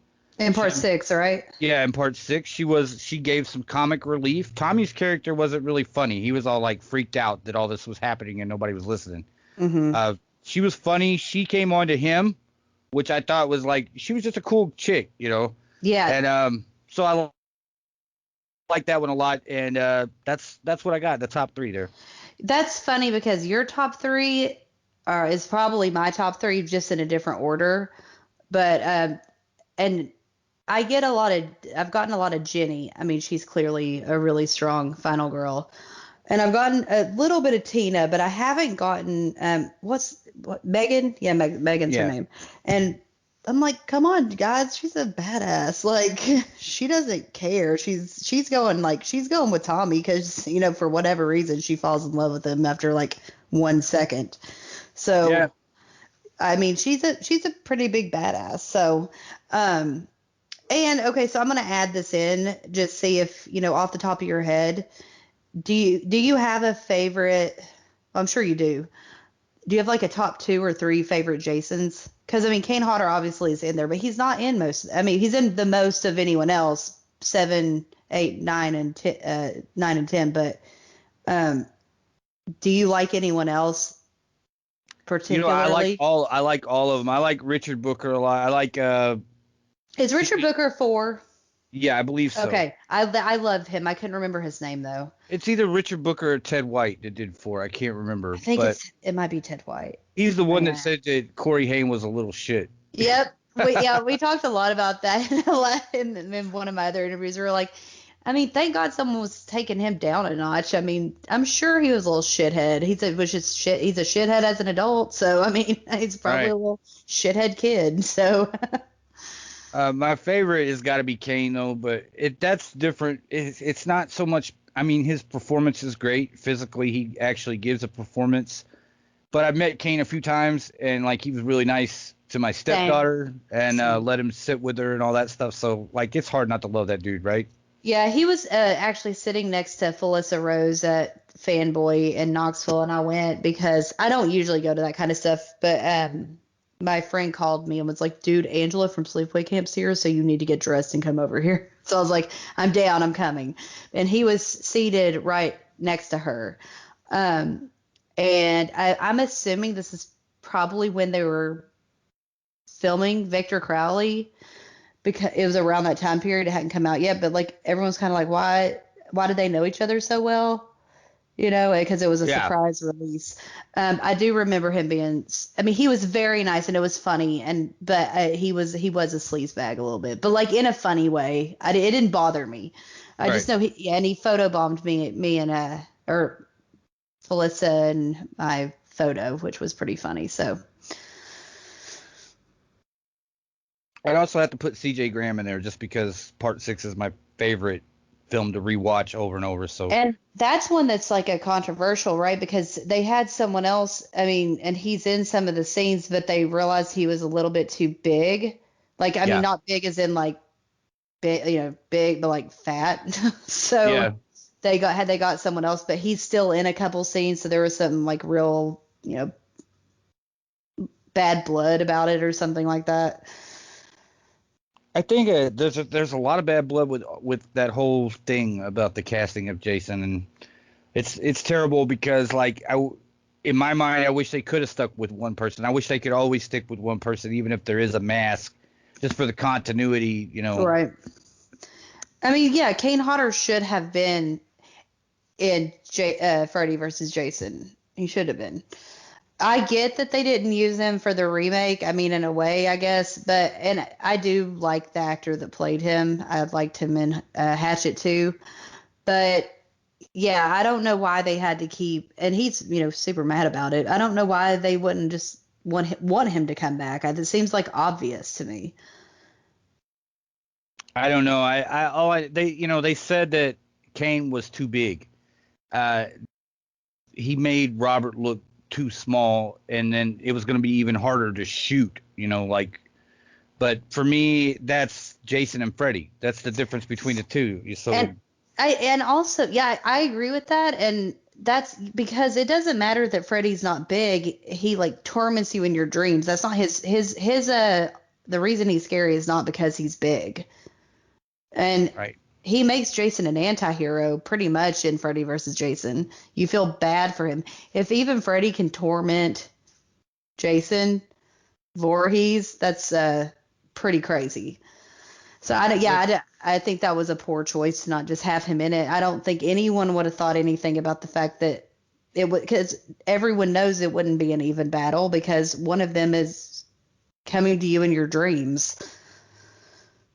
That's the reason why versus movies always suck, because they have to take one of the bad guys and turn him into a relatable character for the audience. Yeah, that's true. Yeah, I get that. So about the series in general, because I know you have watched you finished the Blu-ray set, right? Mm-hmm. Are they sending you replacement discs? No, I mean, no. Are you talking about the set that just came out? Yeah. No, I didn't buy that one. You didn't? Okay. I'm actually glad I didn't now because I've heard nothing but bad stuff about it. Well, my friend Brad actually was contacted by the people that put it out, I guess, and they're sending him replacement discs for like 3 of them. But at the same time, I told him because he was like, I mean, it's worth it, whatever. And I was like, and it's not to me because I like to have things on VHS personally because I think it's something about nostalgia or something. And I only want to own 1 through 8. I don't want to have the other ones anyway. So it's like, why would I buy that box set? I don't know. Mm-hmm. But I mean, I've heard it. The one thing he did say that was worth it was he thought part 1 looked way better. I haven't heard anything good. I saw one person actually did a video where they had it, split screen, and they had the DVD copy. I think it was part 4, the DVD that came out like 20 years ago or something. And then on the other side they had the new remastered Blu-ray, and they didn't look much different. Yeah, he didn't say any of them looked really that much different except for number 1. Right. But speaking of the final chapter, Crispin Glover, I'm throwing his name out on anything I can because God, I love him. I'm just like, Crispin, can you hear me? Let me do an interview with you, please. I'm in love with you. You might want to be careful about that. I don't know if you've seen any of Crispin's interviews, but he's a little wild. I know some people that have also met him in signings and stuff like that, and seems to not be the most upstanding guy, but with women. Right. Yeah, he's kind of a creep. But listen, Crispin, you can creep on me. I don't care. We'll have to get a hold of him. We'll tag him on Twitter. Yeah, we got to get him in this. But then again, I would probably just want to talk to him about River's Edge, and that's not even a horror movie. So That's a good movie, though. Or like Clowny Clown Clown. I would love to talk to him about that. But anyway, this was awesome. Thank you so much for doing this for me. No problem. I had fun. I appreciate it. And yeah, guys, subscribe to Jay versus Horror. He does awesome YouTube videos of all sorts of horror. And his Facebook, Jay versus Horror, is also great for watch parties, just general conversation of horror, of mostly slashers, but horror movies. And yeah, check those out and Girls Love Horror too. That is his partner, Regina. She does that podcast over YouTube, and it's great because it gives women voices. So thank you again, and I hope to be talking to you soon. Thank you for having me on. If I could just say real quick, guys, if you're celebrating Friday the 13th this year, if you're tired of doing what you do 2 or 3 times a year and watching all the movies, go watch Crystal Lake Memories. You won't regret it. It's 7.5 hours of fun, covers everything, even the series. So it's a great watch, and it's something, every now and then, every second or third Friday the 13th, I'll do that instead of going through all the movies. I agree. It's a great documentary. It's really, really good. So I would also recommend that. All right. Well, I guess this concludes our interview. So thank you so much again. This has been such a pleasure, and you're so lovely, and this guy's the best, all y'all. This guy's the best. He helps other people and, with their podcast. He's a great resource, and he knows his shit. So. Well, I appreciate you. Yeah. Thank you so much. All right. Well, I will talk to you soon. All right, bye. And I am super, super excited and over the moon to have an interview with Russell Todd. You know him, horror movie fans, from Friday the 13th Part 2. He knows You're Alone and Chopping Mall. He was also in Where the Boys Are 84. Is that the right title? That is correct. Yeah, it was a remake of the 1961 film. Yeah, right. Connie Francis, yes. And you were in Another World also. Yeah, played Dr. Jamie Frame for 3 years. Yes. I love, I was a big Days fan, but I did watch Another World as well. So, so we will mostly be discussing Friday the 13th Part 2 with a little bit of He Knows You're Alone.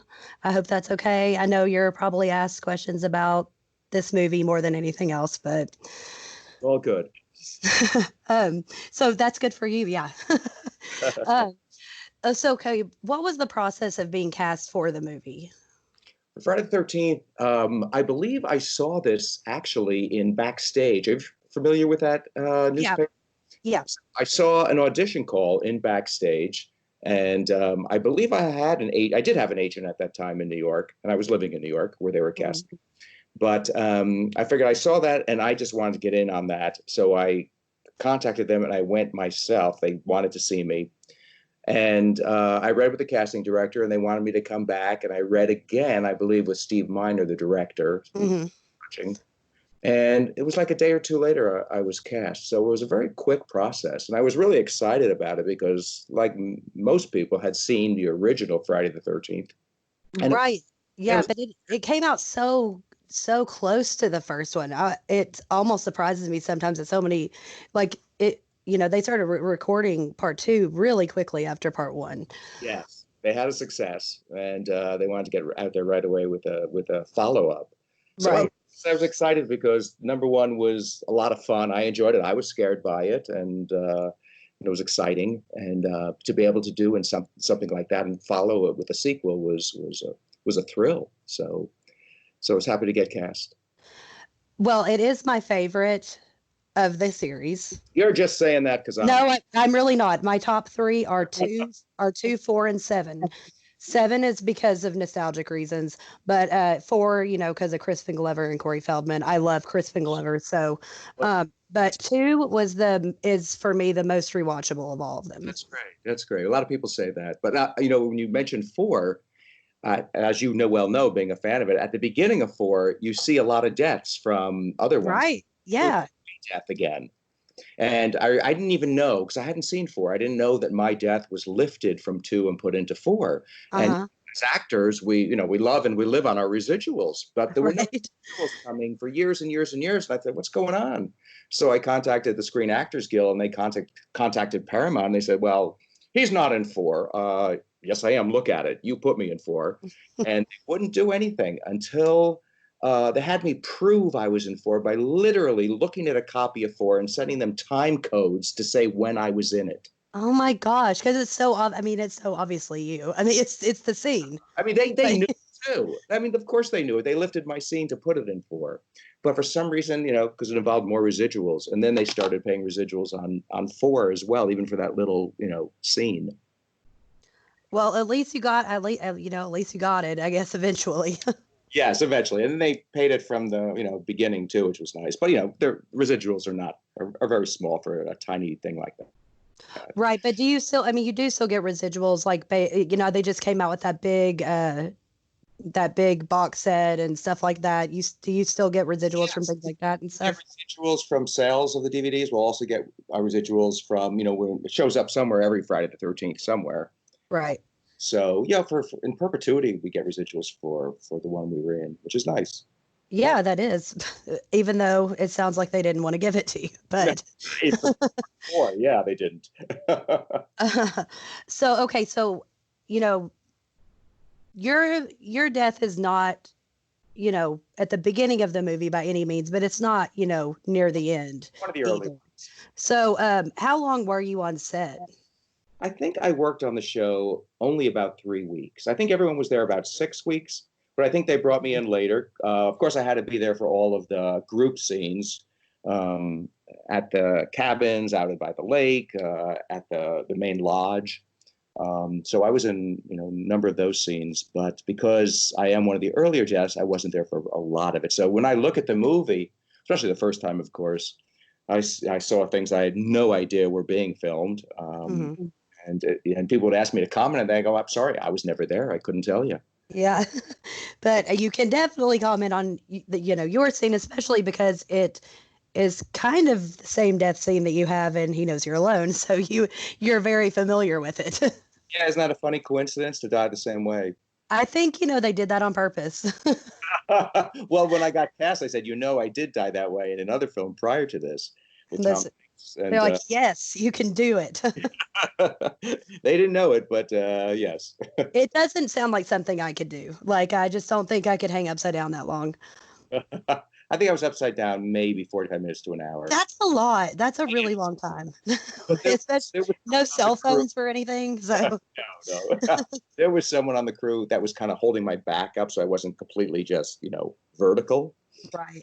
And but then we only had one take on that death scene, so I'm glad we got it. And in fact, I just recently, because we just recently did all the extras for the new DVD set coming out. So they recorded a number of the actors from part 2. As we watched the movie, we all spoke about our remembrances of shooting it, which was great. So that'll be a part of the DVD set. But on there, they also showed us some clips that were cut from the movie where because it was heavily edited, correct? I mean, they had to cut a lot of those death scenes. They did, because once the guy up above me had a canister, he was pumping the blood. Once the guy slit my throat, the blood started flowing. He was pumping. That stuff was rolling down my face really quickly and into my eyes. It was really a bloody mess. But wow, they cut all of that. But I had never seen that footage, but I got to see it the other day, which was cool. Did you get a picture of yourself after that you could send to your parents? Because I know in an interview I heard you talk about how you were like, well, my death scene's today. And they were like, are you sure this isn't a snuff film?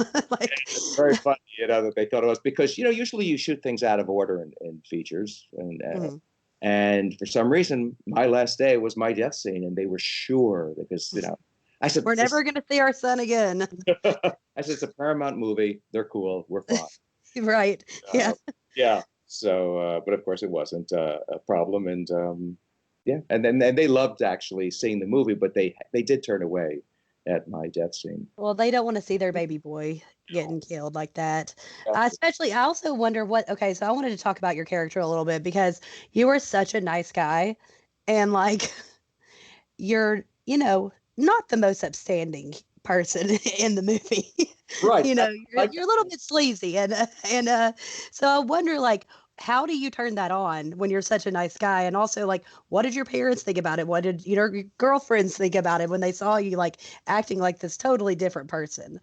Well, that's the fun of that part, that, he is actually a nice guy. He comes out very nice, scene with Muffin, the dog. Oh yes, I love Muffin. Great time. And he's charming and all, but he's there really, like most of the campers or the counselors, to get laid. Right. He attaches right away to Kirsten's character.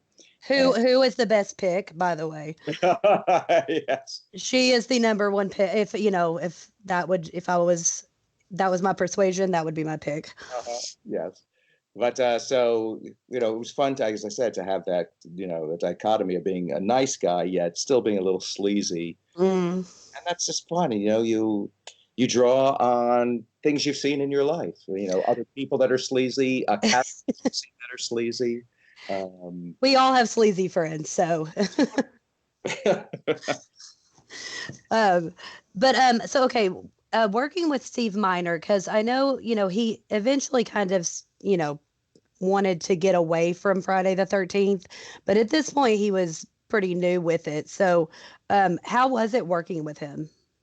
It was great. I love Steve. It was the first time I had worked with Steve, and he was very generous, with us as actors. We're all a young group of actors. Many of us were just beginning our careers.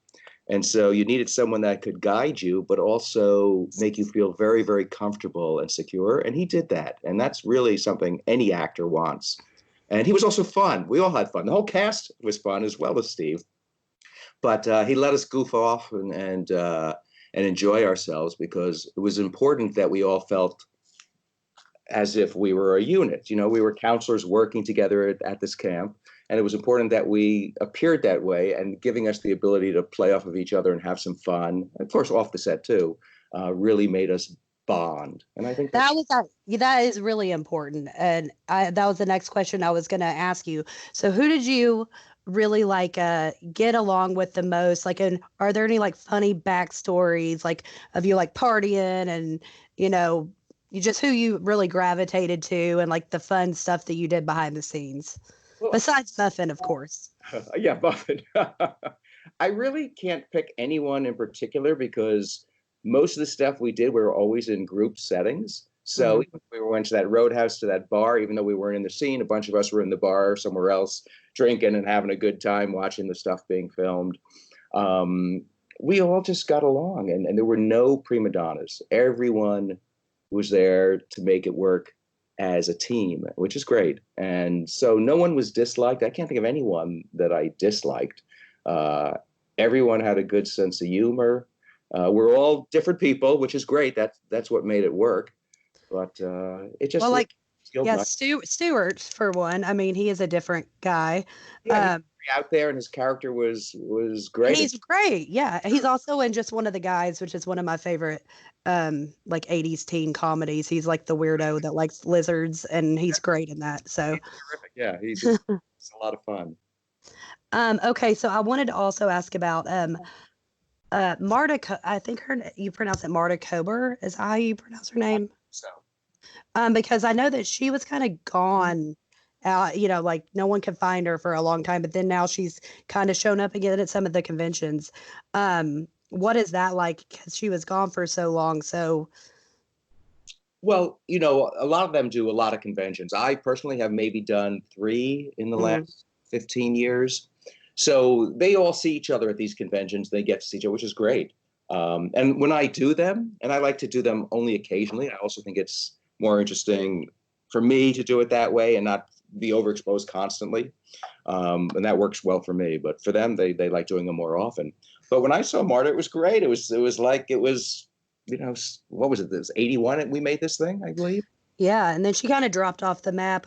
Yeah. But it was great to see her, and she was very nice at the convention. In fact, I think it was one of the big anniversaries or something. So they had almost everyone from our part 2 was in Minneapolis for this convention. And it was nice. It was really nice to see each other.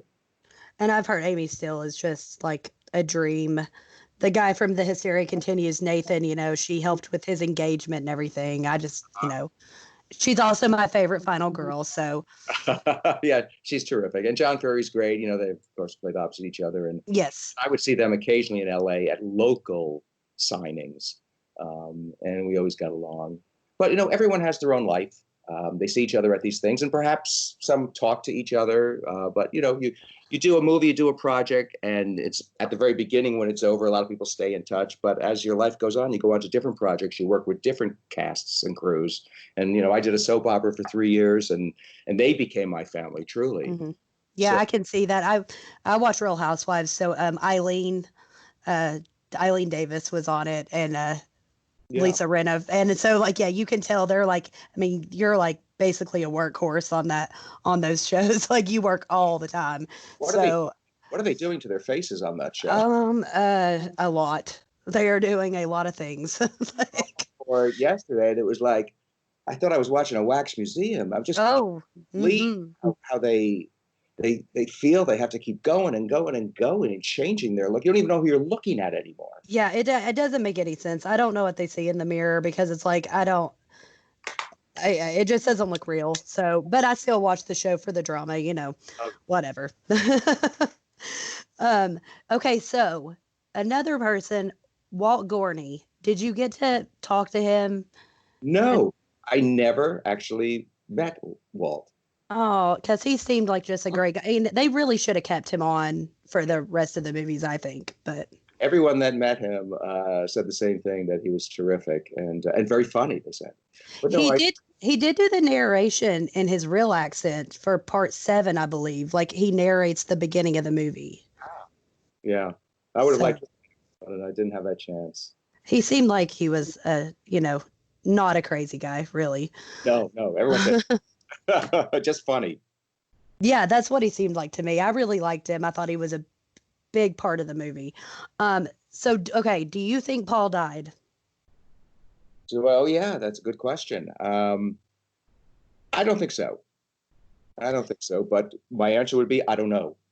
Because I heard somewhere that there was someone had a copy of some of the script, and on the back of one of the pages it says Paul is dead. But they might have just been talking about Paul McCartney. I really don't know. I was just going to say that sounds exactly like a tagline from that whole thing that was going around about Paul McCartney. Yeah. So who knows what they were really talking about? Yeah. I hope he's alive. So, okay. So I don't want to take up too much more of your time. I'm really sorry it's taken more than I not at all.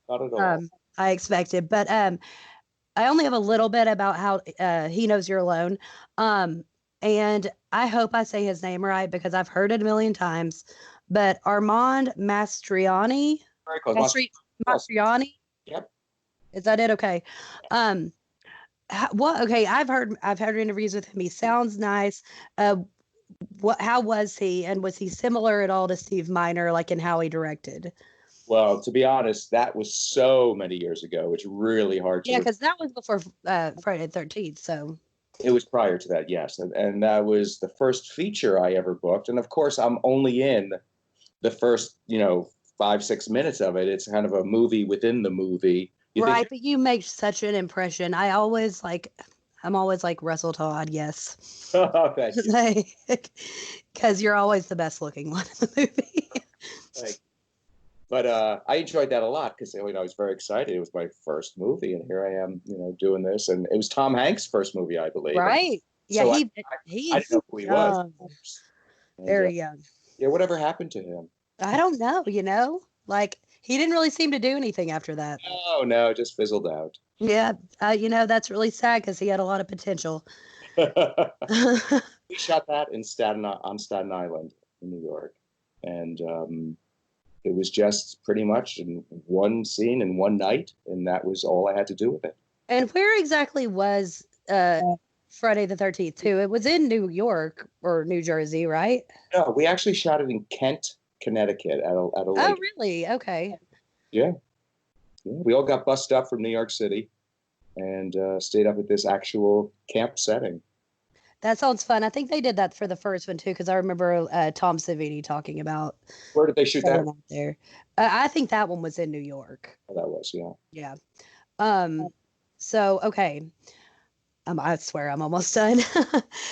So the releases of both of those movies, I know you weren't in He Knows You're Alone as much, but I know they both got pretty big releases.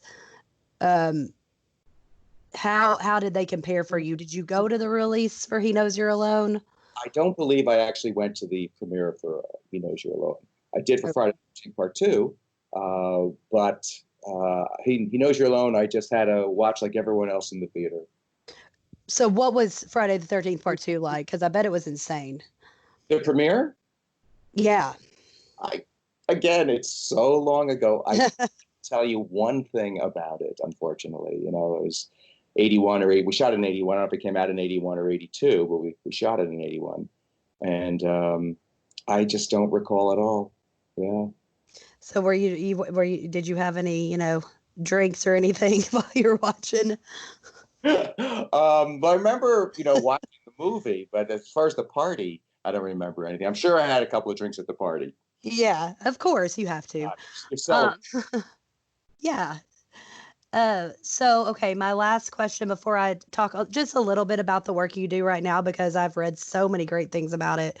What modern films have you enjoyed, and are there any directors that you would like to work with now, like as an actor? Good question. Films I've enjoyed. La La Land, which recently came, last year. Mm-hmm. That was terrific. It's so rare that you get a musical that and I thought that was really well done. I'd love to work with Martin Scorsese, Spielberg, Oh yeah. Quentin Tarantino. And he's from Knoxville, so. Oh really? Oh, cool. Yeah. Mm-hmm. Tim Burton, Coppola. I mean, they're all fantastic directors, of course. Love to Chris Nolan. But I'm no longer acting, so Right. it's not. But you do get to work with them, correct? Like in a way. Well, it's true. I do literally supply the Steadicam operators and camera operators for their films and TV shows. So, I've never left the industry. In fact, I truly enjoy this more than anything I've ever done.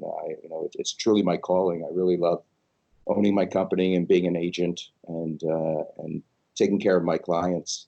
Well, I did do some digging and I did find this about, I found some weird, I don't know where I went into a rabbit hole about your agency. And there was like a blog of people talking there. It started off with someone asking, hey, what's this guy like? Would you work with him? I'm thinking about him, whatever. And these are two of the things that I read and I was like, wow. So someone said he's very good at what he does without being overbearing or pushy, and you will never have a complaint from a UPM or producer. I think this is a very important point, as you don't want someone to represent you that alienates you before the job even starts or causes the producer to want to hire someone else for the next job because they don't like dealing with your agent. And then Russell is a top-notch negotiator. He has done deals for me that I couldn't have done on my own. For me, he has more than paid for himself over the years, both with better deals and with the stress relief of not having to deal with production at all until I'm on the job. And he finds you work.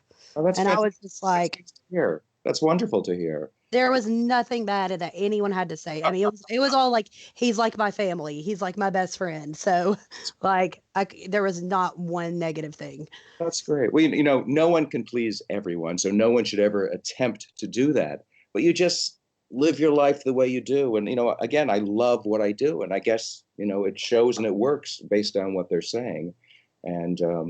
And that's just really, the best way to live is treat people kindly and fairly. Although when you negotiate, obviously you have to be strong. Mm-hmm. But it's true. But not in a bad way. You can be firm and not rude. Well, one of the things I've learned after literally, I just celebrated my 20th year of my company. So wow, I'm very happy and proud about that. But you learn how to talk to people. When I first started, I was always very nervous. Negotiating. Here I was talking to UPMs, or unit production managers, and sometimes directors of photography, making deals, and it was nerve-wracking. But once you realize that, you truly are on equal footing with these people, you're just doing different jobs, and you get more comfortable speaking with them and you know more about your craft and what you're talking about, that it really is something that is not horrible to or difficult to do. It takes a lot of organization to be an agent. It takes negotiating skills, but I think above all, it takes a personality that I have and that others have as well. That people enjoy dealing with you. I think that's crucial. And I learned you never ever get emotional on a call when you're talking about numbers or anything, because then you've lost. You are right on that. I've heard producers get emotional, and then they kind of pull back as they realize this is not working. But if you just have a civil conversation, we always come to some agreement. So, it works. So can you name, like, are you allowed to name any of like the big projects, like your top 3 big projects that you've, been the agent for the camera operator for? We've done all the Transformer movies. My camera operators, Steadicam, did almost all of them, almost all the Hunger Games, almost every major TV series that you see. One of my clients has either been on it full time or came into day play, coming in and out. So, I go to Netflix. And, what about Stranger Things? Yes, I had someone on that. Oh, yay. Yeah. But literally, so many. I mean, it's just wild. And I've got clients in New York, in Florida, in California, in Canada, in Australia, in Puerto Rico, in South America, in Chicago, in other states in the U.S. So, a lot of times they don't want to bring someone in from out of town because it's more expensive. You have to pay idle days, you have to pay airfare, ship the gear, hotel per diem. But if they're local, of course, it saves them money. So it's nice to have people, all over the country. Right. Well, I am so amazed by you, and I will let you know this. Whenever there's a Facebook like poll, and they do them a lot, of who is the hottest person in a Friday the 13th, and you're always in there, but some people are like, I don't know, he's kind of a sleaze bag, and I'm always like, who cares?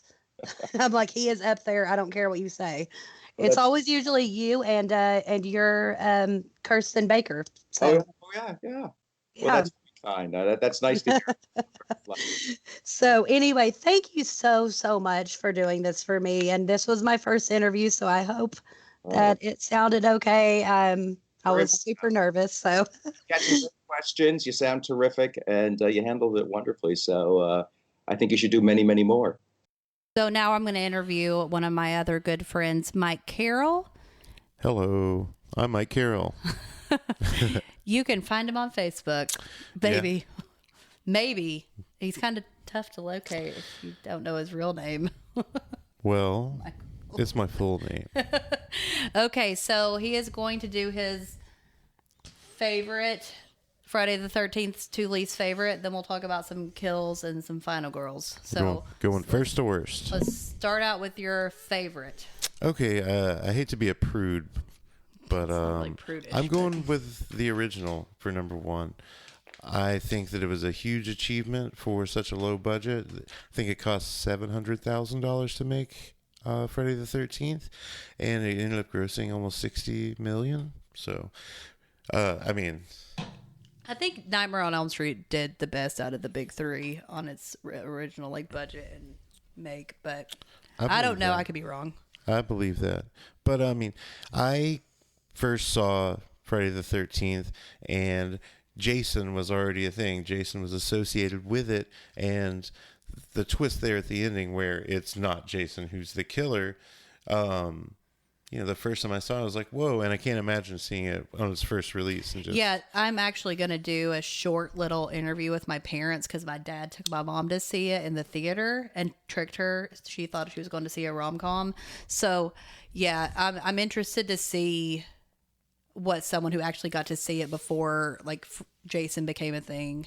And a lot of horror fans today, I feel like, don't put themselves, they don't try to use any of the cultural lenses.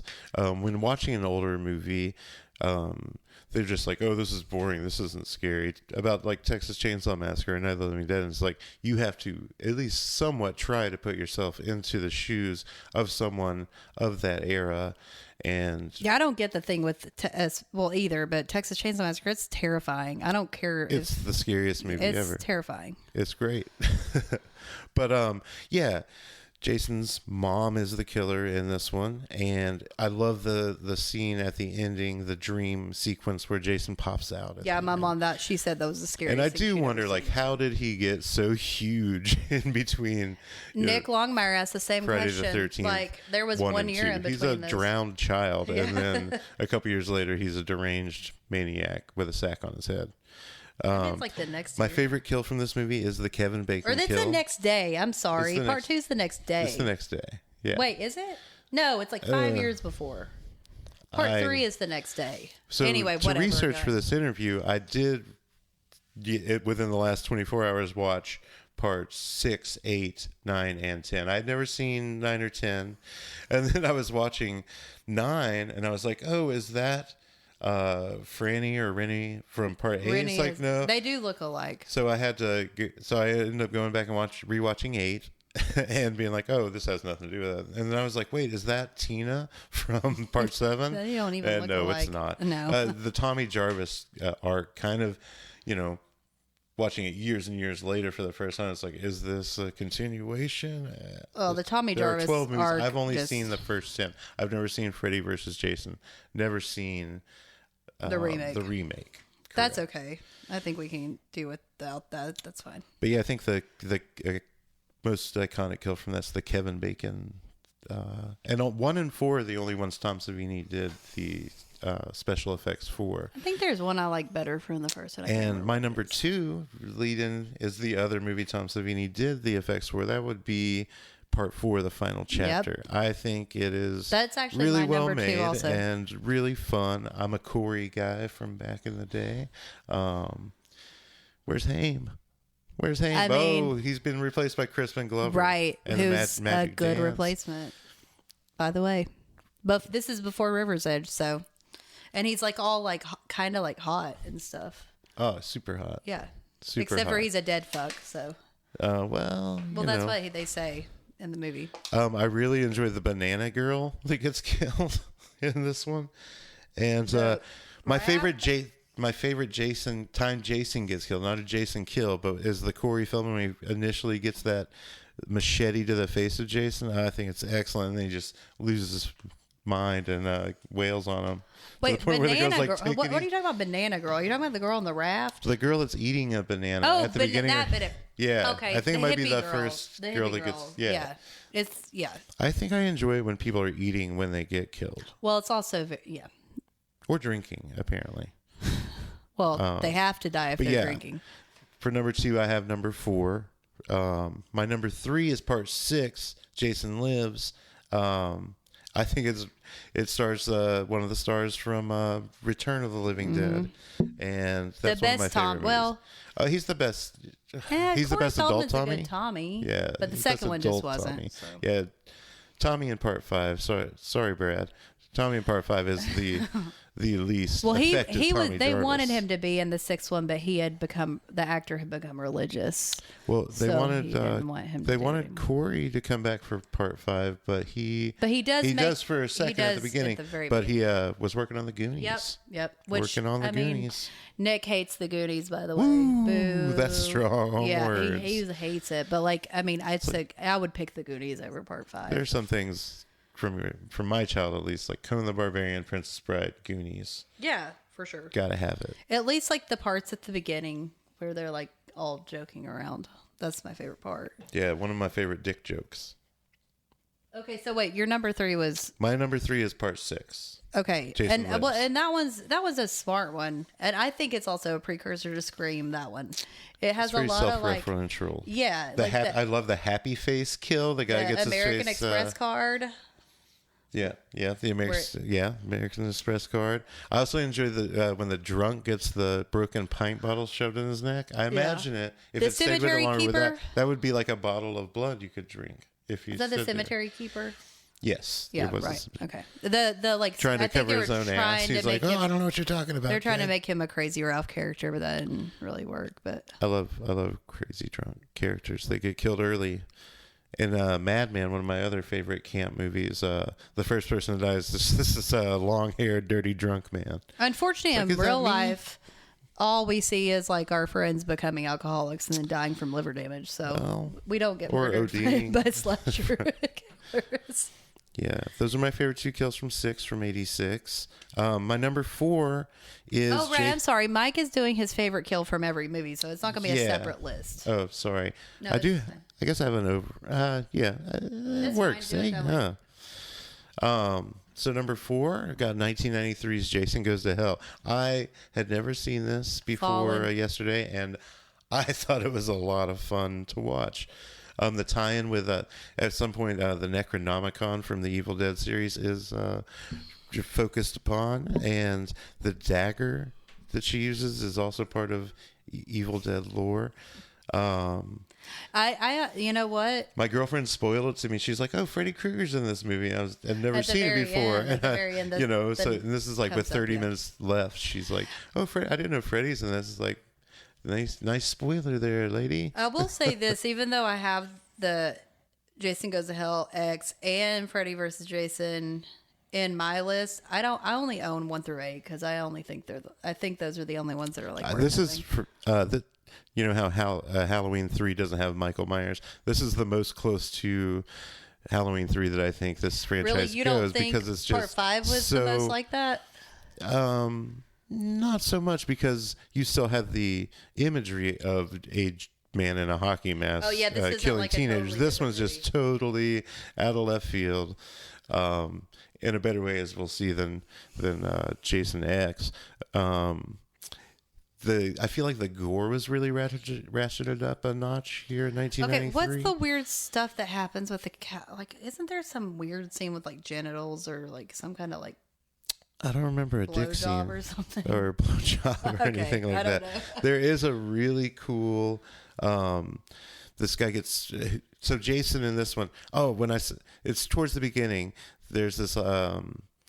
He's the coroner, and at some point he sees Jason's heart there beating on the table, It's and he's the like, movie "I'm going to take a Fallen. bite of this." And when he bit into that heart, I was like, "Whoa, that is some It's wild the movie stuff." Fallen. I'm sorry, but it's Well, it just Fallen is. was 5 years later. But Fallen was better. Yeah, it could.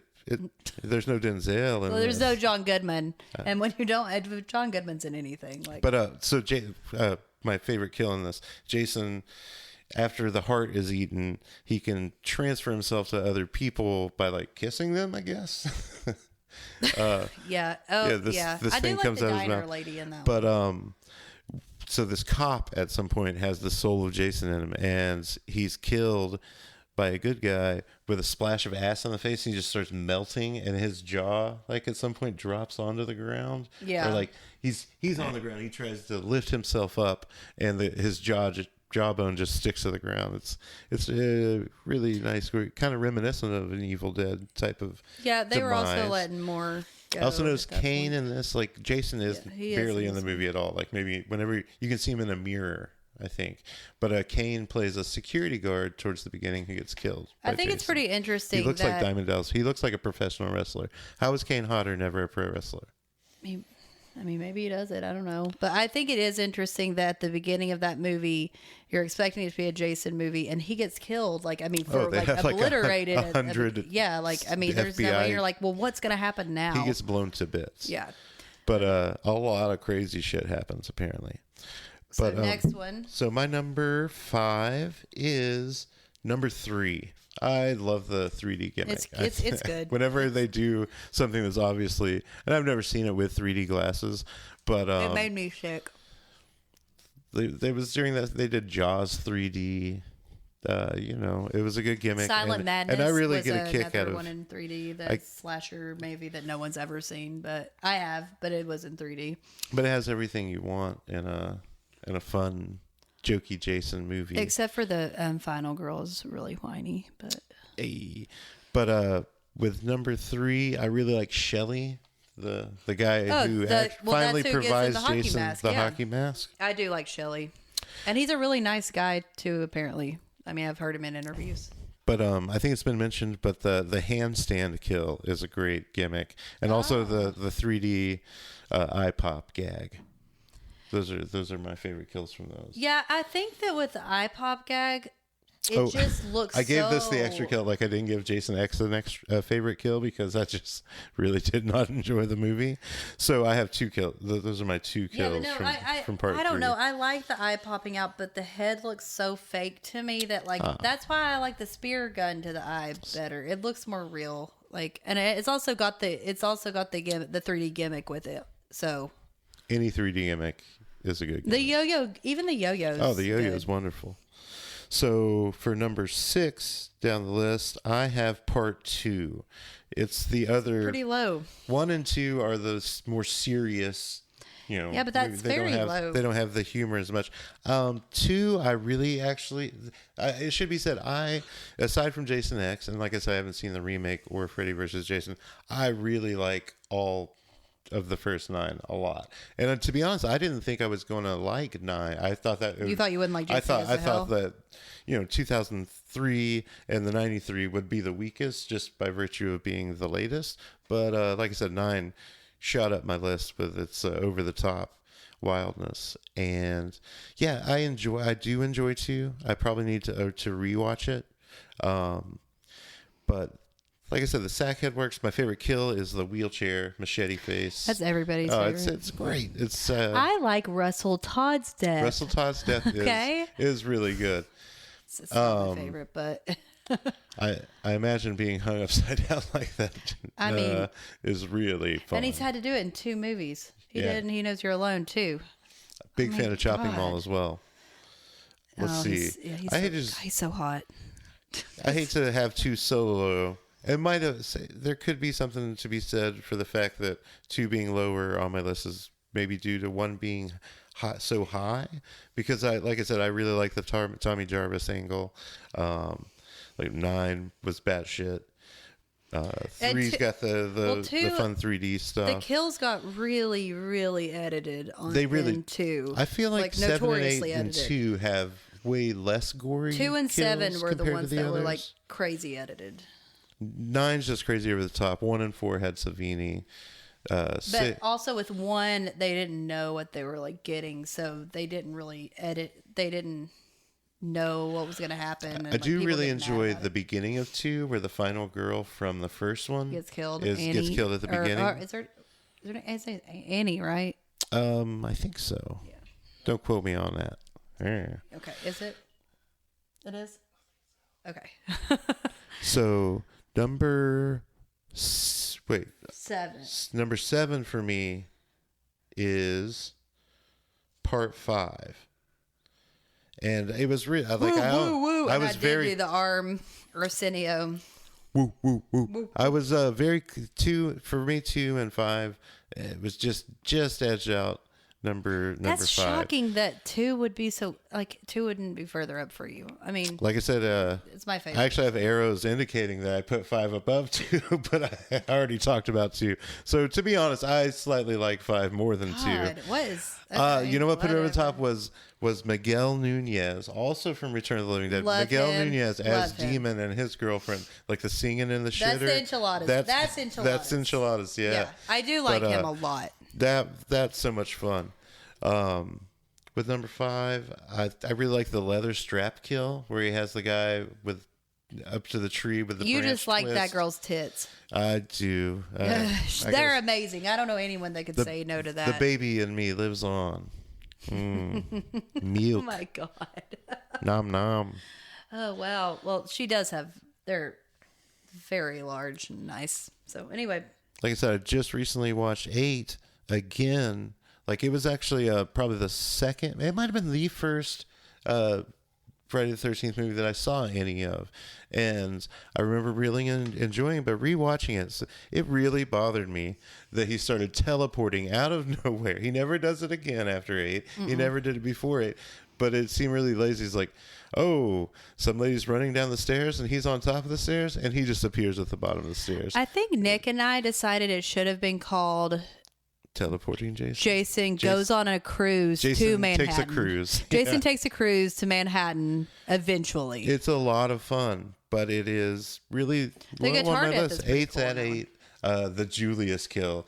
Probably it's possible. Are you talking about the head? the boxing? Yeah, the that boxing was scene Nick, where that was one of Nick's favorites. he It's one of Ian punches the Lauren's guy's head favorites. off. It's when he punches the guy's head off. Yeah. And I felt bad for the guy. The guy is punching him full power in the face with who's wearing a hockey mask. You think that would just bash your hands to bits, but he goes for it and he says, "Give me your best shot, motherfucker," and And he does. Immediately gets his head knocked clean off his body. That might be my favorite overall kill. That's in a the lot. whole Actually, series. I've heard that from quite a few people. So I've seen the GIF running around on social media. Yeah, he just knocks the head clean off with one look at punch. we're looking at a picture. Give me your of best it. Like, shot, what is motherfucker. this? Look how ridiculous that is. It's He just punched it. He punched his whole head off. It's so much fun. But yeah, he's only in Manhattan there at the last 15, 20 minutes of the 20 movie. minutes maybe. And the uncle's awful. I hated the uncle God, character. yeah, he's been in a shout out to ton of JJ, the stuff. guitar girl. I like her. I like love her that. I death, love that. yeah. That's a good death. And that guy who was gunning for Tamara, the slutty blonde, really should have. I think JJ was ready for love, and he's like, sorry, she's sexy. But yeah. number 9, I have part 7. See, that's it's a way good, far up for again, me. it's solid. But it's like Carrie versus Jason, telekinetic powers. It's a strong final girl. It's a very strong final girl, and it's a very strong addition into the series. I initially had it, higher, but it's just when I started thinking about watching, and it fell down pretty low. Okay, so what's your the best sleeping kill bag. is the sleeping bag. Sleeping bag. what's death been by shocking far. to me is no one that I've talked to yet wants to put that And that's on probably their my top favorite. kills. Jason X is number 10 is my least favorite. But it does go back to the sleeping bag death. And if I had to pick a favorite kill for the Jason X, it would be the sleeping bag simulation. The sleeping bag's kill in sleeping Jason bag X. on sleeping bag action. Right. Okay. But Jason X just after getting my mind blown by part 9, Jason Goes to Hell, I was like, okay, I'm ready for this. I'm Yeah, you ready thought to you weren't gonna enjoy like this. it, so and you did. So I went in thinking it was the classic switcheroo, the flip flop. I expected to enjoy it, and I ended up not enjoying it. Yeah, what does there say? It's basically a sci-fi movie. The best part, I think, is the what's the guy's name? The security chief. You're asking the wrong person. I was like, is that I Tony, watched that is once, that and I'll Tony never Todd? watch it again. No, it's not Tony Todd. It's not Tony Todd. Yeah, it's not Tony Todd. Now, if it's Tony Todd, I'd probably like it a little bit more. Blitzoid. Yeah, Jason X just did not stick the landing for me. If I watch the remake, we might have it like shimmying up to 11. But yeah, I think it's you would number like 10. it more than Jason X. Jason X was not for me. But Okay, yeah, so your favorite final girls, you can do. Do you want to do like 3 or 2 or 1 or just whatever? well, I would think that my number 3 would be. Well, actually, I have a worse death before we get to the final girls. Like the one you like? The one I like the least is in part 8. Jason takes a cruise, and the Jason takes captain cruise. gets his throat slit, and there's literally no blood. Like he has a gaping neck hole, but no blood in that.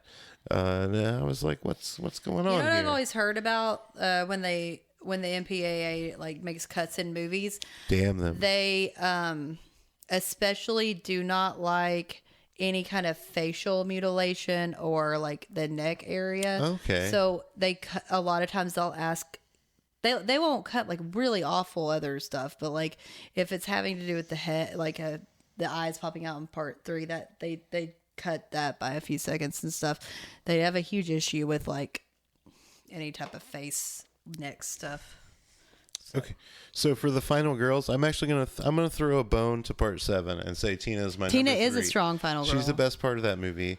Like I said, I really enjoy the movie, just not quite as much as some of the other crazy shit that goes on. She's one of the. I think she is the only one that really had a chance against him because of her. She's got the jerk of a professor teacher guy at the beginning. I like it when she really sticks it to that guy. But my number 2 final girl is from, again, showing a little love to something that fell lower on the list. I'm going to go with part 2. Don't quite remember her first name. Jenny. I thought with a her G. G-I. Mm-hmm. I bet her dad really liked to hit the tonic. Right? Probably. But I really like the part at the end where she finds Jason's cabin and finds a shrine to his fallen mother and like puts on her dirty old uses death her sweater. child psychology degree. Yeah. Or she hadn't gotten the degree yet, but which is very similar to my number 1 final girl. Is little Tommy Jarvis does a similar thing in part 4 where he's a really but there into is a special final girl in effects. part 4 also, his sister. Oh yeah, but I'm picking Tommy. I'm picking the final Corey. But he's really into making masks and horror effects. He's Tom Savini. And he makes him he's a baby Tom Savini, and it was Savini's only other time being the special effects guy. He makes himself look like young Jason would in the one picture he could find in the newspaper, and uses that same how did they Jenny gag find that? If it was a dream anyway, whatever. Jason is a simple creature. He was one of the jokes that landed from part X is where they find Jason cryogenically frozen. They're like, how could someone so big have such a small brain? And one of the girls is like, oh, ask Eddie. But yeah, I mean, you could think of the big 3, Jason, Michael, and Freddy, as like the 3 stages of life. Jason is the baby. He just needs love and affection, which I guess he gets from the warm blood splatters. You got Michael Myers, just kind of the quiet lurker, the adolescent at his most awkward. And then we have Freddy, the wisecracking old man who's seen it all and just wants to kill children, as like the and maybe old molest age. them. It's questionable. But Leatherface is the best, even if he didn't have quite as luxurious of a following of sequels. No, he didn't have the quite remakes. the run that Jason or Freddy or Michael had. So, all right. Well, thanks for having me on. Yeah, thank you so much. And we'll get on with our next interview. I don't know who's it going to be next, so we'll see. Oh, my favorite soundtrack? Part 6. Part 6 has the best soundtrack. Part 3 soundtrack is really good too. I'm a fan of part 6. It's got the Days of Wrath, Dies Irae. Sorry. And then it also has is it Teenage Zombie when they're in the RV band? Alice Cooper was on part 6. Oh, okay. That maybe has something to do with it. But yeah, a lot of the soundtrack. Love horror movie soundtracks of the past. I thought you were talking about the score, and part 3 has the best score because that's the one that comes in like. Part 6 has the total sound package. Yeah. Thanks, Alice Cooper, and thank you, Emily, for having me on. Thank you, Mike. Full body fries. Have a good one. So we have our first interview with one of my good friends, Nick Longmire. He is a horror fan aficionado expert and loves the Friday the 13th movies. So, Nick, what is your ranking from favorite Friday the 13th to least favorite? Okay.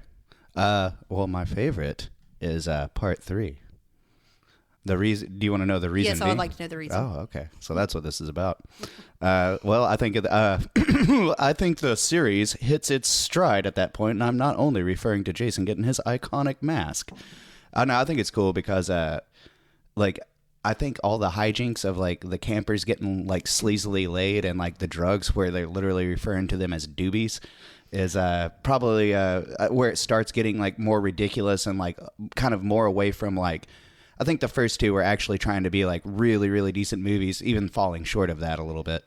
But the third one, I think, is like the one where it's like, oh man, this is taken off in a really ridiculous way. Well, he does get the hockey mask, so he does get that, yeah. What about the 3D effects? Man, I've never experienced that. I've never like had a DVD. Well, like where I could do that. You've watched it where you're not actually experiencing him in But 3D, yeah, but yeah. like, you know, Yeah. do you like that? Because I personally think it's funny. I like it better in that aspect of somebody like, you know, I like the 3D aspect of like somebody putting their hand in front of like, you know, where it's supposed to be coming out instead of like the 3D we have now in theaters. Yeah, or like the yo-yo. I know that's one of them. Sure, yeah. Also, I think those 3D glasses from, you know, way back when look way cooler. I did watch it with those 3D glasses, and by the end, I was sick to my stomach. Well, I've got like a Creature from the Black Lagoon set and on Blu-ray, and it's got the option to do the 3D thing. I just need to get a pair of those crappy 3D glasses. Yeah, you just got on eBay. Okay, so your number one is part 3. So Yeah. let's go on to.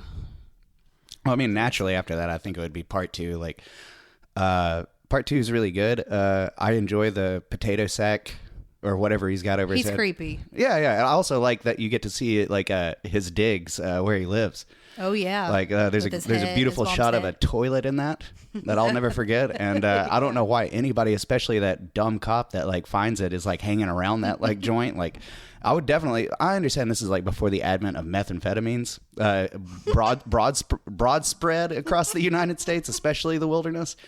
But I mean, I would definitely be like, man, nothing good's going on here. Like I got to get the hell out. Yeah. Like this is not a good place to be. Also, I mean, you know, you can tell nobody's there. So what's the point, you know? And, like, I don't know what the cop was trying to get at besides like, I do love in part 2, the cop that, you know, says all that stuff and then goes and gets killed at his shack or whatever. But also you're doomed is back.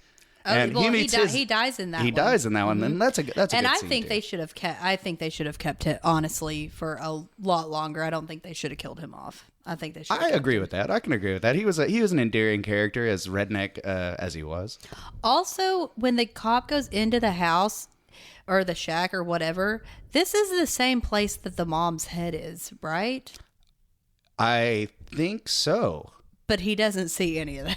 Like, we don't see any of that till the end. Well, I mean, nobody said he was a good cop. Well, I mean, it doesn't seem like there were a lot. I'm not trying to get all politicized on this. I'm just saying. All right. You know. So part 3. This is one that I do not agree with, but go on. Well, I thought we were on to part 2.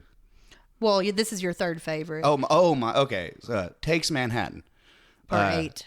I love it. I think it's great. I think it should be called Takes Manhattan Forever to be in the movie. But, yeah, or like Takes a Cruise to Manhattan. No, I love it because so whenever they actually do get to Manhattan, it should be Jason Takes a Cruise to Manhattan.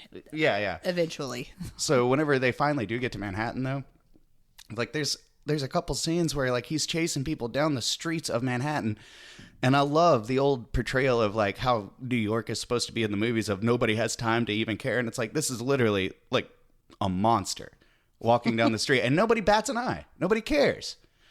Like, you know, I think the whole point was that because at the time, like New York was so dangerous that it wouldn't be that weird to see this. Yeah, but it was all I taxi mean, driver and everything. It would be, like, it would be weird. Yeah, but I mean, anybody could see that's like not a normal person. Also, he's zombie Jason by that point, so yeah. Totally, yeah, totally, yeah. I love that one. It's got one of my favorite kills. I do like the stuff on the boat. I like all that, especially you know through the little like porthole windows and everything, and all those deaths. We're gonna do your favorite kills at the end, so I got you. Yet. Okay, so that is your third favorite. So what's your fourth favorite? Jason Lives for sure, part 6. Part 6. My favorite part of that, besides Horshack being in there at the very beginning. Love that. I love it too. I love it too. Welcome back. Welcome back. Welcome back. I love Horshack. But R.I.P. It makes me think at the very intro of it, if Tommy Jarvis didn't have such a boner for Jason, none of this would have started up again. It's like, that's the first. It's kind of like that scene in Rambo where, like, the very first, in First Blood, where it's like if he would have just kept walking. Yeah, Bruce Dennehy was being a jerk to him, or was it Bruce Dennehy or Brian Dennehy? What's his name? The guy from First Blood? I don't remember. Well, anyway, at the beginning, Brian, I think. At the beginning of Rambo, the sheriff drives him to the outskirts of town. It's like, we don't like your kind around here. Just keep going. Which that happens in part 6 too, by the way. Yeah, but it's like one of those things. Like if Tommy Jarvis would have just not gone back, it would have been fine. Yeah, he was like, I have to make sure he's dead. And Yeah. Rorschach's like, you really are crazy. Okay. But it's a cool resurrection scene too. It's like that. What is it? Nightmare on Elm Street Part 4, where With the dog yeah. pisses fire. And he I was comes back. actually thinking the same thing. Yeah. I compare those. So yeah. no, I love that part, and like all those stupid like paintball scenes and all that stuff. I love it. And I think that I love the paintball too. is Jason Lives the first one where he's like truly like zombified. Yeah. Because I know he's like reborn out of the ground or whatever. Yeah, but because of the lightning hits the metal stake. Yeah, that one's awesome. It's first zombie, and also it's got a lot of comedy horror. It's type. campier for sure. I mean, Tom McLaughlin, I think, is who directed it. I think he wanted to do like kind of a parody, fun thing. I mean, there's like the American Express card scene where yeah, and stuff like that. So he puts in stuff like that. So I dig it. I did not like that one when I was younger, but it's grown on me a whole lot. So, okay. So after Jason Lives, I've got Freddy versus Jason, which is it's probably an that's unpopular opinion. I mean, I like that movie. It wouldn't be that high up, but I'm interested to know why. Well, okay, so like I've always like had an affinity for it. I don't think they've been talking about doing it forever. I know, and I don't think it's like a purist choice or a purist choice or whatever. But I remember a couple years ago, me and my roommate were scrolling through one of the streaming services, and he just kept going past it, and I was like, dude, put it on, man. And he was like, no, man, it's garbage. And we put it on finally after I talked him into it. And like by the end of it, he was like, dude, that movie is awesome. I was like, it's not a good movie by any means. We talking about Ian Daniels? I am talking about Ian Daniels. Name drop. I'm going to be interviewing him, so it's fine. Yeah. But we watched it and it was great. And it's like, man, just for like, for the sake of like, any kind of like genre of like, slasher horror, it checks all the boxes. It's does. fun. Like it's fun. And it it's kind of makes enjoyable. it, in a weird way, it makes an anti-hero out of Jason. Because Yeah, like the you actual feel bad for him. antagonist is Freddy. Yeah, you feel bad for him at the end. You like, Well, Freddy even tortures him. yeah. So I Yeah. enjoy that movie. I enjoy the dynamics. The acting's horrible, and I don't like most of the movies. The lead girl, I don't like. I do not like her, but I do like Kelly Rowland. Well, I like to see the people who are, I guess, the slayees take the back seat for once. yeah, Like I thought that was pretty cool. yeah, and it's got some good kills in it too, Yeah, like the yeah. back break and the bed, like the bed. Yeah, pulling up back and also break. seeing Jason in That's like a another dream kill from sequence is pretty part cool 6. too. Yeah. And they really play up that like he's afraid of water, Freddy's afraid of fire thing. Yeah, Like I like it. It's nerdy and it's stupid, but it's got some cool stuff. yeah. No, I agree. Okay, so next is a very, I know. very unpopular Everybody opinion hates to it. me. No, not everybody. A lot of purists really like it, but this is not one for me. Oh, the Jason Goes to Hell. Yeah, that's my next one. I don't know. This is where New Line had taken. Yeah. this It's is not the first, same company. because that's yeah. why it's not called Friday the 13th. They had Yeah. to stop using that. I don't know. I like the Jason Worms, man. I like it. the Western guy. Yeah. And the also weird scenes. going back to Freddy versus Jason, this is what introduced that aspect at the very end. Because Jason's mask is laying there at the very end of Jason Goes to Hell, and Freddy's glove comes up and grabs it. Oh yeah. So I don't know. It's not a great movie, but I do like that they tried to do something completely different. And I know down the list we'll get into the other different things that they did. It kind of just reminded me of that movie Fallen, with John Goodman and Denzel Washington, where that I've like seen that one. time is on my side and this dead inmate's soul keeps going into different people. Oh yeah, I have seen that. It's it is awesome. like that. Yeah, it is like that. Yeah. That's a better movie. Well, to also, me, it's not the but first time in the series that's kind of been introduced Goodman or whatever. wasn't in it, But so- yeah. I mean, so But, it's not going to be as good. I don't know. It's an unpopular opinion, but I like Jason Goes to Hell. And I remember when I was a kid seeing the poster with the worm coming out of That's the silver the mask. first movie I remember going to the theater and seeing a poster for outside. Yeah, and I that always- was the first Friday the 13th. No, I always movie thought that was like real remember. bitching, man. Like I really Yeah. liked that, especially as a kid. Yeah, I think I wanted to see it. I think that my dad didn't want to see it. Sure. He would have taken me. He just didn't want to see it. So, Yeah. So your next one is that one. Yeah, Right. it's the remake. I thought it was a decent remake. You don't get a lot of good ones these days. You got like they've remade every single thing, and I like a few of them, but like I enjoyed like the Evil Dead remake and stuff like that. But like I enjoyed that one too. I thought the Friday the 13th remake it hit all the boxes again, and I remember seeing it in the theaters, and there's this like one part where this rich kid is like having sex with this girl, and he goes, "Oh my God, you've got perfect nipple placement." And I don't think I'd ever heard anything like that before. I was like, I mean, I've heard a lot of crass stuff in my life, but like I'd never heard like anything so specifically dumb and like sexual. Like, and I remember just being like, and then like that's like the arrow to the head on a speedboat is really cool. They breezed past how he goes from like, you know, the potato sack on the head to the hockey mask without having to explain too much, and it just felt like a normal Jason film.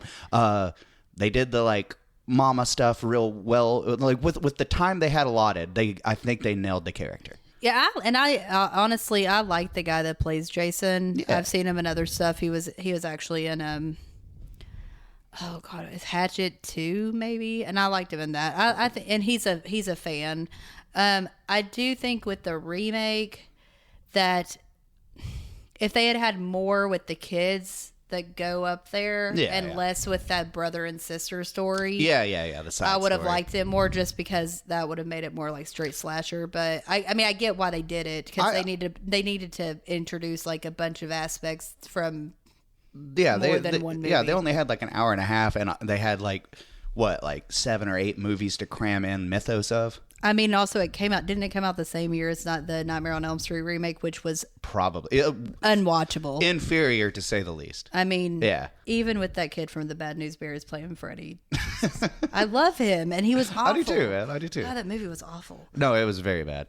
I did like though that they actually used the child molester aspect in that, and I know that's going to come out weird on the podcast. I'm not supporting child molesters. Well, I think originally they just wanted to be a child murderer, especially because they like started having him being like, for lack of a better term, it's a touchy pop culture subject. Icon. Yeah. So who knows? But okay, so your next one, this is one that I really don't agree with at all, but you go on with it. Final chapter. Yeah. Man, I would put that way. Well, higher. we're getting towards like the end of the end of the list, and it's just, I don't know. I kind of like at this point, like in a weird way, and I'm not trying to sound like defeatist, just kind of like give up on them, and like they're all fun to watch. I just stop caring whenever it comes down to this. Like, this is the telepathic one, right? Mm-hmm. No? Okay, this is Corey Feldman. This is the perfect slasher movie. Corey Feldman, Crispin Glover. Yeah. Okay, so I do like the look over the shoulder at the end with Corey Feldman, where he's which how they he did tricked nothing Jason. with, even though they had Tommy in 3 movies. But... I know, but like, I don't know. It's always been a sleeper one for me. I think some of the effects are pretty cool. Crispin Glover's dancing is amazing in that one part. Oh, you know. In general, clown, Mr. Frown, have a cigar with Mr. Farr. Yeah, I don't know. I love Crispin so much. I do too. It's probably, I mean, like that's a big deal for me. So yeah. But I think that's when Friday the 13th really hit their stride of like the perfect slasher formula. I will agree with you. By that point in the series, it seems like it's just like you get one almost every year, and it's just it's almost like a traditional thing. Like every year or every 2 years, you get a Friday the 13th, which is cool. Like, and it was a good one. It's it's got the twins. It's got that weird like raft death. It's got the crotch death. It's I mean it's one of it's not my favorite. It's not a bad one. It's not. I like it a lot more than I like the next one. The next one will be New Blood, and this is the telekinetic. Yes, this is the Carrie versus Jason. I'm not into that stuff. I didn't like it in Halloween or like the psychic connection stuff. Like, I don't like that stuff. Like, I don't usually. I like Carrie, the movie Carrie. I love Carrie. They called this Carrie versus Jason. Yeah, but it's like I don't know. It's like one of those things. It's like, man, I'd rather just read an X-Men comic than watch this movie. But what about the fact that Weekend at Bernie? What about Bernie? Bernie's in that movie. Is he? He's Dr. Krug. He's the bad. God. Yeah. I didn't notice. No, it's I don't know. It's just, I don't know. It's fine too, but it's still like I don't dig that stuff. It's still good with like the formulaic. Like if you're just gonna put on a movie and like. Absolutely. You know what it is. Yeah. You know what you're getting into. It's fine. Yeah, so, totally. Okay, then after that. Oh, part 1. It's horrible. It's horrible. You don't think it's horrible. It's not. No, it's not the worst for sure. But it's like, okay, I don't like it because I think it's like slow building, boring, and then by the end of it, like the payoff is just like, okay, it's an old lady killed these like very, for lack of a better term, virile, counselors or whatever. Like yeah. Kevin Which Bacon, half of you them know, is didn't cool even- in it, but like, and I like his death. You know. Bing Crosby's son is in that too. Is he now? He's the hot one. Well, I think he's hot. Oh. Hotter than Kevin Bacon. Sorry, Kevin. I'll have to rewatch it with Bing in mind. Yeah. But no, I don't know. I like, you know, like I said, I like the kill her, mommy, kill her. Like it's fine, but I even think the ending's stupid with the like the little like was it a dream, was it not, like, which leading into part 2, like, I mean, was it a dream or was it not? And also I know that like within a year he couldn't have grown to a full grown juggernaut of a man. Right. But I don't whatever. know. I mean, like, I will say the actress who plays Pamela Voorhees, is that her name? yeah, no, yeah, and her Betsy Palmer is. Yeah, Betsy Palmer. She does a really good job. It's just by She that hates point, it.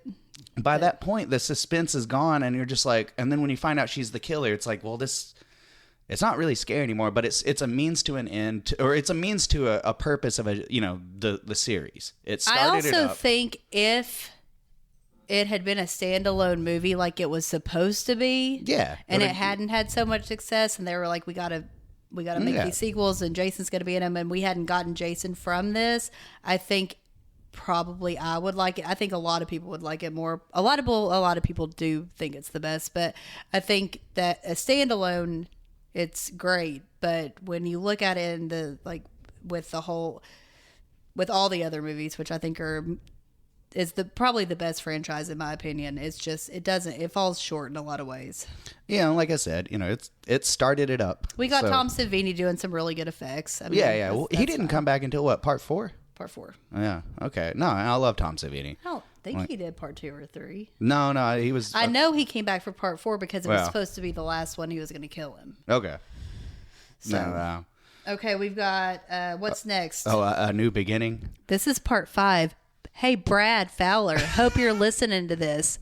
We know you only like it because no one else does. It's cool to like this movie because no one likes it. But this is the one with fake Jason, right? This is I don't this like is that. not Jason. Yeah, I this don't is like some weirdo Yeah. who is mad that his fat son got killed.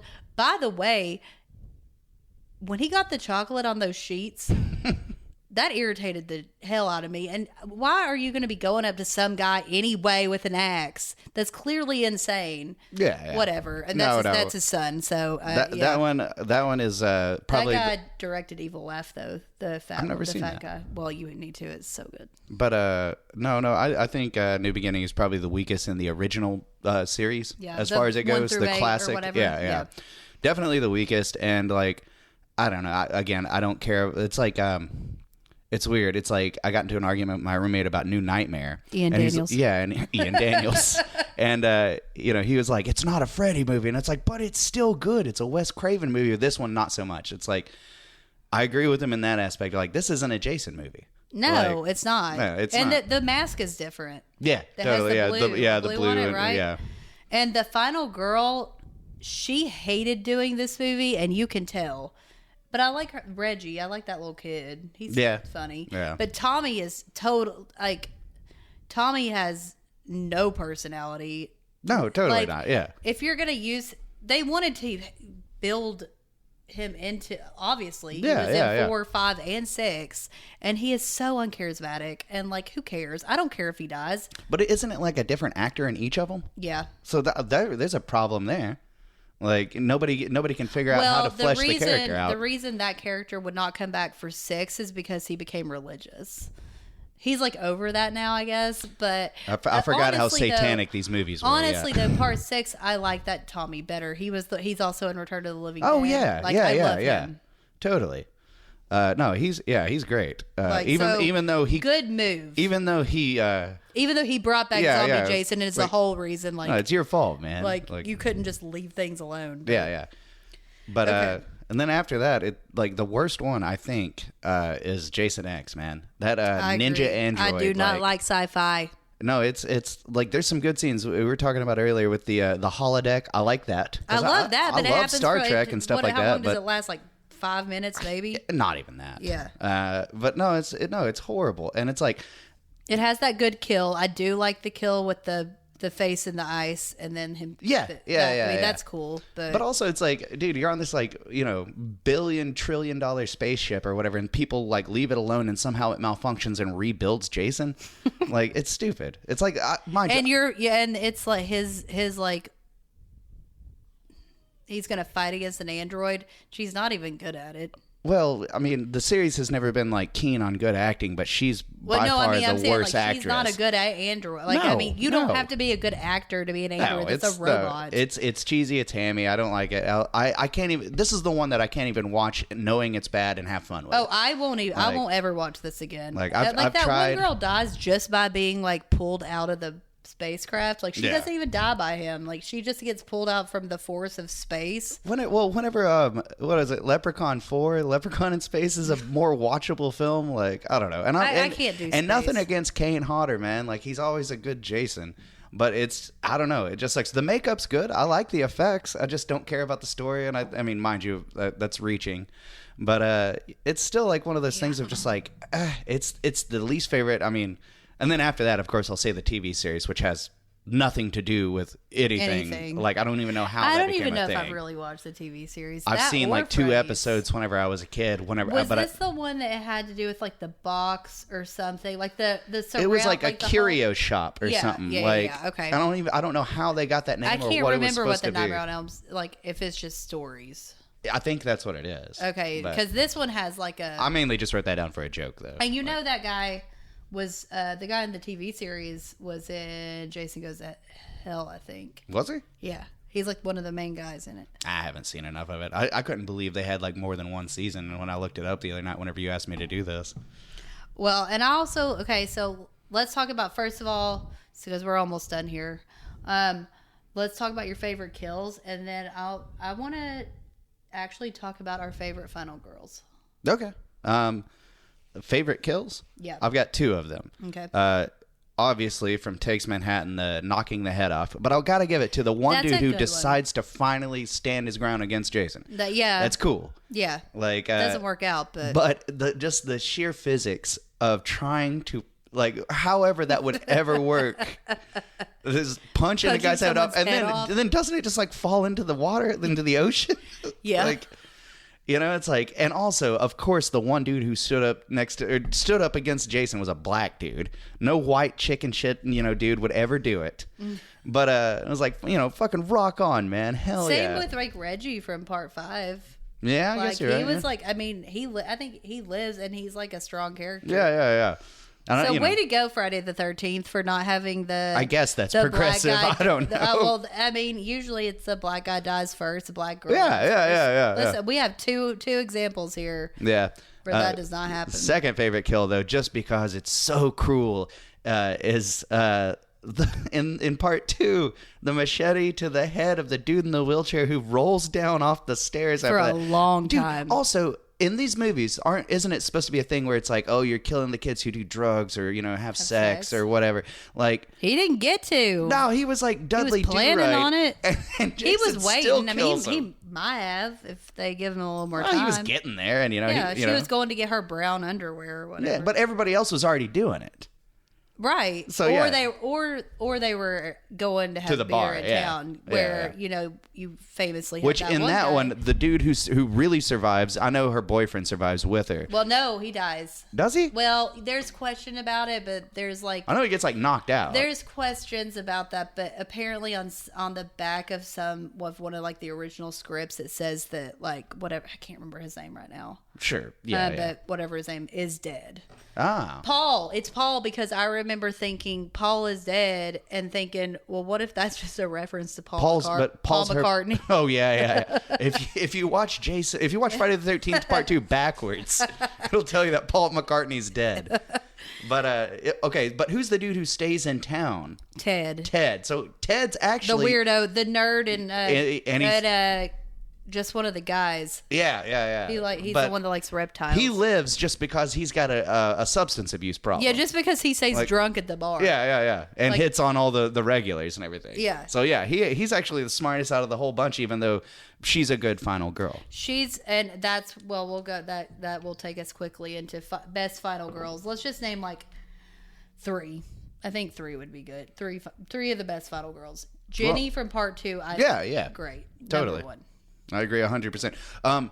The chick from part 3, but I will say Annie. she's got one. Chris. I think her name's Chris. She whines a lot. She does, but she's got one of. I think it's because like Jason runs in that one, which is it's spotty. It happens here and there. It's something that like Michael Myers never does. But I remember there's this one part in part 3 where she's looking through a keyhole.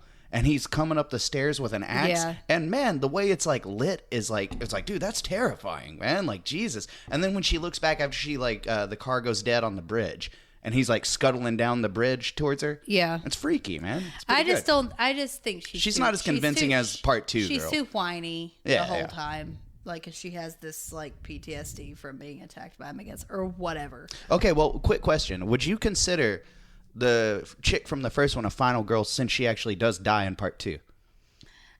Well, I will name someone from another podcast, Nathan Johnson, who is convinced that in part 2 that is a dream. He refuses to accept But that who's dreaming he it? dies. But what? Who's dreaming it?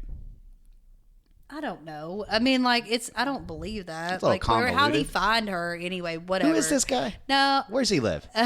Chattanooga. He's on That's not far. He's on the best podcast ever, the Hysteria. Yeah, we'll Continues, see about that. So we got. I'm knocking his door. Whose dream was that? I'm not thinking Annie's in my. I would say, honestly, Tina from New Blood, because she actually has a chance against him with her telekinesis. Sure.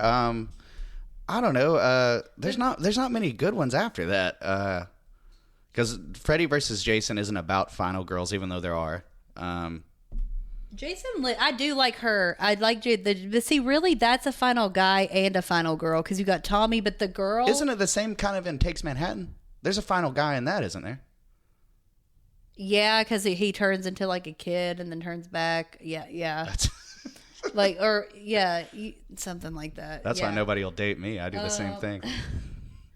But in Jason Liz, the sheriff's daughter. Yeah, she's like she's pretty badass. Yeah, I would agree with that. But I mean, I guess they all have pretty. Jason Goes to Hell actually has a pretty good final girl. Oh yeah, man. I like her. I understand why people are like, that one's not a good one. I get it. But like, it's one of my favorites. And like I said, from seeing It's got the some poster as a kid, weird stuff in it. Yeah, it doesn't make a lot of sense, but I enjoy it. And I was watching an interview with the director, and he was like, everybody crapped on that movie, and he's like, to hell with all of you, man. Like, I wanted to do my movie. I was like, I thought that was pretty cool. I think the same thing happened with the director from Part 6, and it worked. So, I mean, I think there were probably good things about Jason Goes to Hell. It's just not my thing. I would rather watch Fallen, honestly. So, I need to revisit it's that. basically the Denzel! same. No, it's John Goodman. That's I thought what was the one with it's Denzel. It's Denzel and God, but John Goodman's in it too. Okay, They I haven't keep seen singing, it since I was a kid. Time is on my side. That's how they know who it is. That's how they Yeah. know that he's changed. I know yeah. that Denzel kills it with like cyanide cigarettes at the end because he like. Well, no, he actually doesn't. Oh yeah, he gets away with a cat. Oh yeah. No, yeah, he gets away. Yeah. Ooh. Yeah. I want to watch that right Man, now. how do you get a job like that in the afterlife? Murdering a lot of people. I don't want to do that. Well, I mean, that's too much work. Ted Bundy's probably out there doing it right now. Oh well, yeah. Or Richard Ramirez, he's dead now. No, I don't think he's dead actually. Ramirez, yeah, he's dead. Did he die finally? Okay. Well, BTK is not dead, but when he does, No, die, he's not. No, he's still around. Yeah. So on that note, we're gonna end this interview since it went on. BTK still around, guys. Lock your doors, watch your family, and try some bondage. Yeah. Watch your children, watch your wife, watch your husband, because they're raping everybody out here. Are they now? That's that song. Anyway. Okay. It's that weird. Whatever. Anyway. I've got something to listen to. Yeah.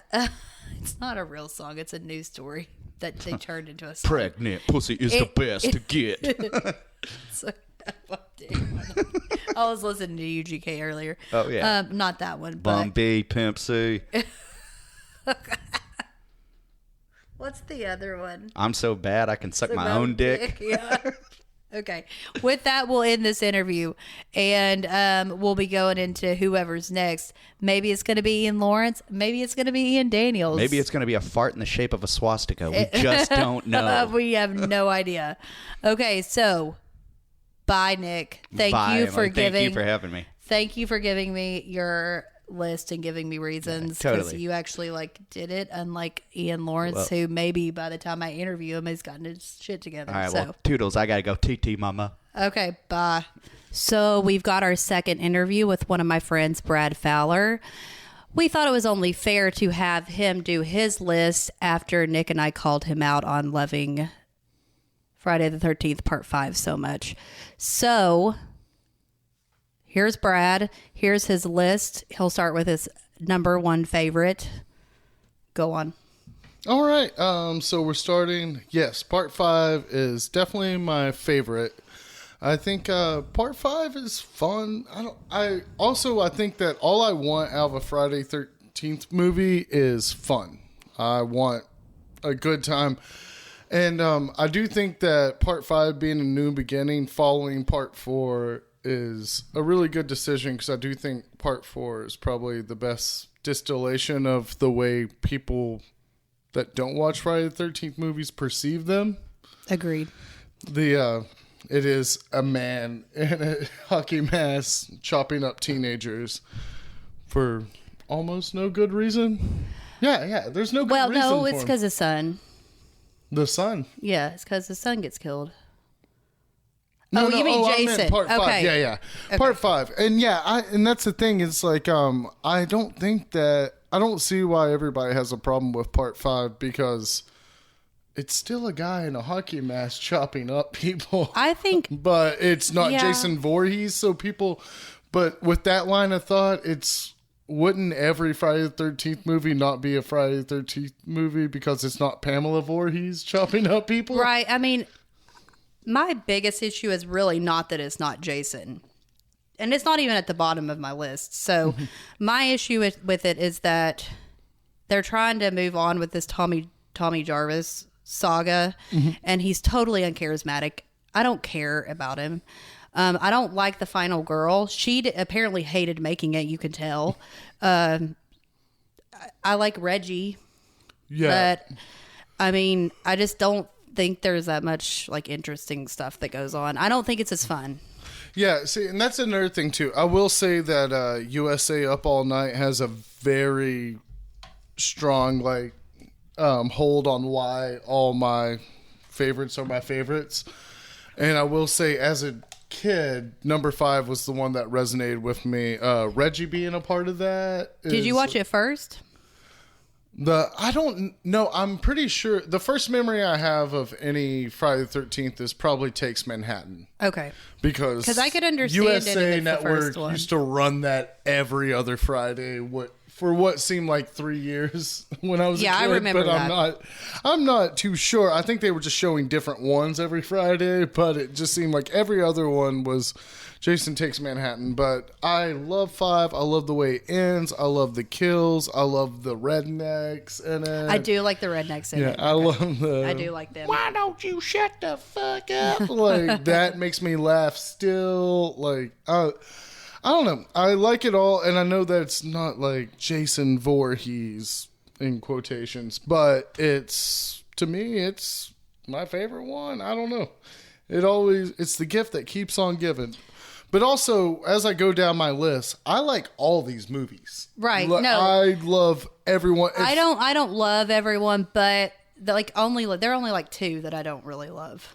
Yeah. If you said I'm putting on a with. Friday the 13th movie, the only reason I would ask which one is just because I want to talk about it. I am down for any of these movies at any time. For sure. They're the most rewatchable series, as I've said before. My favorite horror franchise, and I love them top to bottom. So, all right. Number 1, Part 5, New Beginning. Number 2, Part 3, 3D. So you're close with Nick on that one. Yeah, I love Part 3. I think Part 3 is solid. Yeah, the only reason that's it's not above, or it's not the quintessential one for me, is he gets his hockey mask about 30 minutes in. It's the only thing that doesn't make it the perfect Friday the 13th movie. It has some really good kills. We're not talking about those right now, but it shows up in my favorite kills list. It shows up in mine also. So And I also like I've watched it once with those stupid 3D glasses, but I know some people hate the gimmick, especially when you're not seeing it in 3D and it's like all the stuff coming out. But I think it's campy, and I mean it's a slasher movie. Well, they're all going to be campy if they know the movie that they're making. That's right. I think certain times, like in Part 6 and Jason X, they know the movie they're making. Even in Freddy vs. Jason, for sure, runs in that territory. Oh, by the way, I just wanted to go back real quick. Did you know that the fat kid in New Beginning directed Evil Laugh? Yeah, just FYI. Huh. And I love that movie. It's like probably my second favorite slasher. So anyway, all right. So part 3 is your second one, second favorite. So Part 3, number 3 is Part 6. Jason Lives. Number 4 is Part 4. Number 5 is number 8. Jason Takes Manhattan, which we talked about. It holds high in my ranking, not because I think it's great, just because this is the first time I remember ever seeing Jason. Right, that's why yellow mask. That's why I like 7 so much. So, but with Jason Lives, that one's took a while to grow on me, but that I really love that one now. And it's the Tommy in that one is the same guy from the Return of the Living Dead movies, and amazing. And Final Chapter's got Crispin Glover in it, so everyone knows how I feel about him. So. And the dancing. Yep. Okay, so then you got Manhattan. On your number 6 down. Number 6 is the remake. Wow, that's pretty high. I love the remake. I think it's the best remake of a classic horror movie. Well, it came out the same year as Nightmare on Elm Street, which was complete garbage. It's complete garbage. I walked out of the Texas Chainsaw Massacre remake, and I got into the Jessica Biel one? Yeah. Okay. And I went with my dad, so I couldn't. I got into it for free. I knew the manager of the movie theater, and I still walked out. Not a good franchise. Yeah, I haven't seen the Evil Dead remake. That's something I like to see soon. All right, at number 7, here we go. It's Jason X. Jason X is a fun movie with a bunch of really cool kills in it, and I don't understand all the hate. I guess you kind of do take him out of his element, but the way I think about it is a bunch of people are trapped with Jason, not you took Jason out of his element. I mean, I feel like if I liked sci-fi at all, if I liked Alien, if I liked stuff like that, I'd probably be cool with it, but I'm not doing space, no. Yeah, see, the thing, I don't know. I never think of it as a sci-fi movie. I always think of it as just a Friday the 13th movie that happens to be in space. I don't know. It's kind of the surrounding. I'm just really shocked at that being higher than the next 2. Yeah. All right. Next one, Part 2. I like Part 2. It's great. But do you not like that he... See, I think the bag is creepy. The sack on his head. I like that. Oh, yeah. No, I like the bag. I mean, he's creepier. He's real creepy in Part 2. I like the bag. I'm just saying if I showed somebody that movie without the... I think, there's a lot of it that there's nothing iconic about that movie other than the final girl, who's great. Oh yeah, no, the final girl. They've got some really. It's got machete also, to the face, wheelchair, and also I'm interviewing kills. Russell Todd interview is going to be in this one, and this is the one that he's in. So and he gets killed hanging upside down. I will say there's that part in Part 2 where. Jenny's like, there's someone in the room. There's someone in the fucking room. Right. That's the number one scariest moment out of all these movies. It still scares me. It makes me feel uncomfortable. I watched it last week and I was like, ew. Yeah. I was listening to another podcast and they had interviewed someone, I think the people that did the Crystal Lake Memories. And they were talking about whether Paul had died because there's a bunch of questions as to whether Paul dies in this one, her boyfriend. Yeah. And we also pointed out that Ted, he kills people that are like doing drugs or like having sex. The only reason Ted lives is because he's staying in town because he has a alcohol problem. He just stays in the bar. Oh, all the counselors that leave to go party. Yeah. So there's the people that made Crystal Lake Memories said that someone had told them on an original script on the back it said Paul was dead. And the first thing I thought of was not that maybe Paul in the movie was dead. I thought it was like talking about Paul McCartney or something. I thought it was just a reference to Paul McCartney being dead. Like and Nick said if you play the movie backwards, you'll find out Paul McCartney is dead. So, okay, so this next one is a lot higher up than on mine than yours. My number 9 is part 7, The New Blood. Carrie versus Jason. Yeah, Carrie versus Jason. I like it a lot. I like everything about this movie except Bernie's for the beginning and the ending. Like the what beginning. do you mean the beginning? Just the whole recap. The way that the beginning is meant to set up the ending. Do you mean the storyline? Because the beginning of it's a recap, and it's actually narrated by Part 2's Crazy Ralph in his real life. Oh yeah, I knew that. Yeah, and I love Crazy Ralph. Who doesn't? And also Bernie's in this one from Weekend at Bernie's. Yeah. So, he's the Dr. he's the Cruz. Shitty doctor. Dr. Cruz. Yeah. Like what is they call him like Bad News Cruz. News Cruz, yeah. Bad News Cruz. Yeah, but it's also the worst death in any of these movies is Tina's mother. It's Tina's. Cruz throws her in front of him. It's the worst death. It's so, and also her mom's hair is also heinous. Hey man, that's my Aunt Jenny's hair. Stop talking about it. Doubt that. She's proud of those Olin Mills photos. Oh my God, it is an Olin Mills photo. Yeah, it's a glamour shot. Okay. We need documentation like that so we can show people what the 80s real. really looked like. Yeah, because now they think it's like what you're wearing right now, which is a Culture Club hat. But this is not what the 80s looked like. The 80s looked like Tina's mom. Yeah. This all right. So number 10 on my list is Freddy versus Jason. The Jay ripoff, the Jay and Silent Bob character, always. This was the only one that I saw opening night at the theater. I did too. I was like 17 or 16. Yeah, I was. It was my first year of college, so yeah, it was like your senior year probably. Yeah, so I think I was like 17.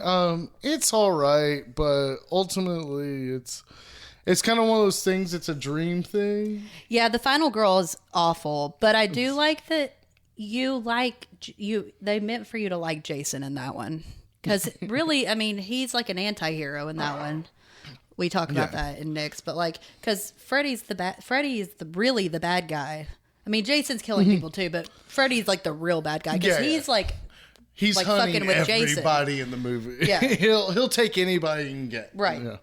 Yeah. I mean, it's also, I will say, as I grow older and I start looking at these horror movie franchises, I think like I've definitely made a shift in the past couple of years as Friday being my favorite over Nightmare. That I'm sure. I thought that Nightmare was still your favorite. Defending Nightmare is kind of it's hard. It's hard. Hey, we all love a wisecracking pedophile, right? It's so weird. Originally he was a child murderer. He's only he's a pedophile in the remake. Oh, okay. Yeah. So, whatever. We all love a wisecracking child murderer, right? I mean, he did become like a pop culture icon. Yeah. It's like, but he wasn't on Arsenio, and Jason was. I know. So, I mean, it's so great. I love that interview. It's good. Up there with the Gary Coleman interview and the Ultimate Warrior interview. Top 3 Arsenio Hall interviews. Woo. Jason, Gary Coleman, Ultimate Warrior. I didn't do the thing. I didn't think I needed to. It's on a radio podcast. So. All right. On my number 11 is the original Friday the 13th. And I think it's a great movie, but I will say somewhere like after seeing The Burning, all like standard camp murder movies are kind of I don't know. But the second Burning, tier to The Burning. I don't know. I like The Burning, but it gets boring for me. I love The Burning, but it's ruined the first Sleepaway Camp for me. Nothing can It's ruin that. ruined Friday the 13th. I'm not a for me. huge fan of The Burning. I've tried a million times. It has all the elements I think I should like, but it just gets boring for me. Yeah, But the first Friday the 13th, okay, just let me ask you this. Mm-hmm. If it had been a standalone film as it was intended, mm-hmm. because Jason was not supposed to come back, that was never an intention. Mm-hmm. What, like, because I agree that it's a lot lower, because if you look at them as a whole, you know, Jason becomes this whole thing and he's not the killer in the first one. Yeah. But as a if they hadn't made any more, the first one would be, I mean, it's a classic anyway, but it would be like an ultimate classic. No, it'd totally be. It'd be great. It's a slasher film with a reverse psycho angle. Right. It's great. That's what I'm saying. I love all these movies, but your standard camp slasher film of the early 80s. Sleepaway Camp. Yeah, see, I told you you're gonna have to edit this. Your standard Friday. No, that's saying in. Your standard Friday the 13th, like, it's just, I don't know, in that realm of things. I mean, I'm a sucker for camp slasher, so Yeah. a slumber party or a camp, I'm down. Yeah. Sleepaway Camp's ruined for me. Friday the 13th's ruined for me. I just want to watch The Burning again. Never gonna get a good interview with Phyllis Rose now. Yeah. What? No. She loved me at Fanboy. No, I love Felissa Rose too. Yeah, she's great. She was in Victor Crowley. I just watched that series. Oh yeah. I just watched that stuff too. I didn't like the first one, but I liked the second, third, and fourth one a lot. Well, yeah, I don't like the first Sleepaway Camp, but I like the second and third one a lot. Well, comedy. No, horror. I like the first Sleepaway Camp. I'm just saying that I don't know. Yeah, I get what you're saying. We're gonna chop all that shit up. No, we're not. Hell yeah, we are. So, no, we're not. All right, the bottom rung, my least favorite Friday the 13th film I is feel you on this Jason Goes to Hell: The Final Friday.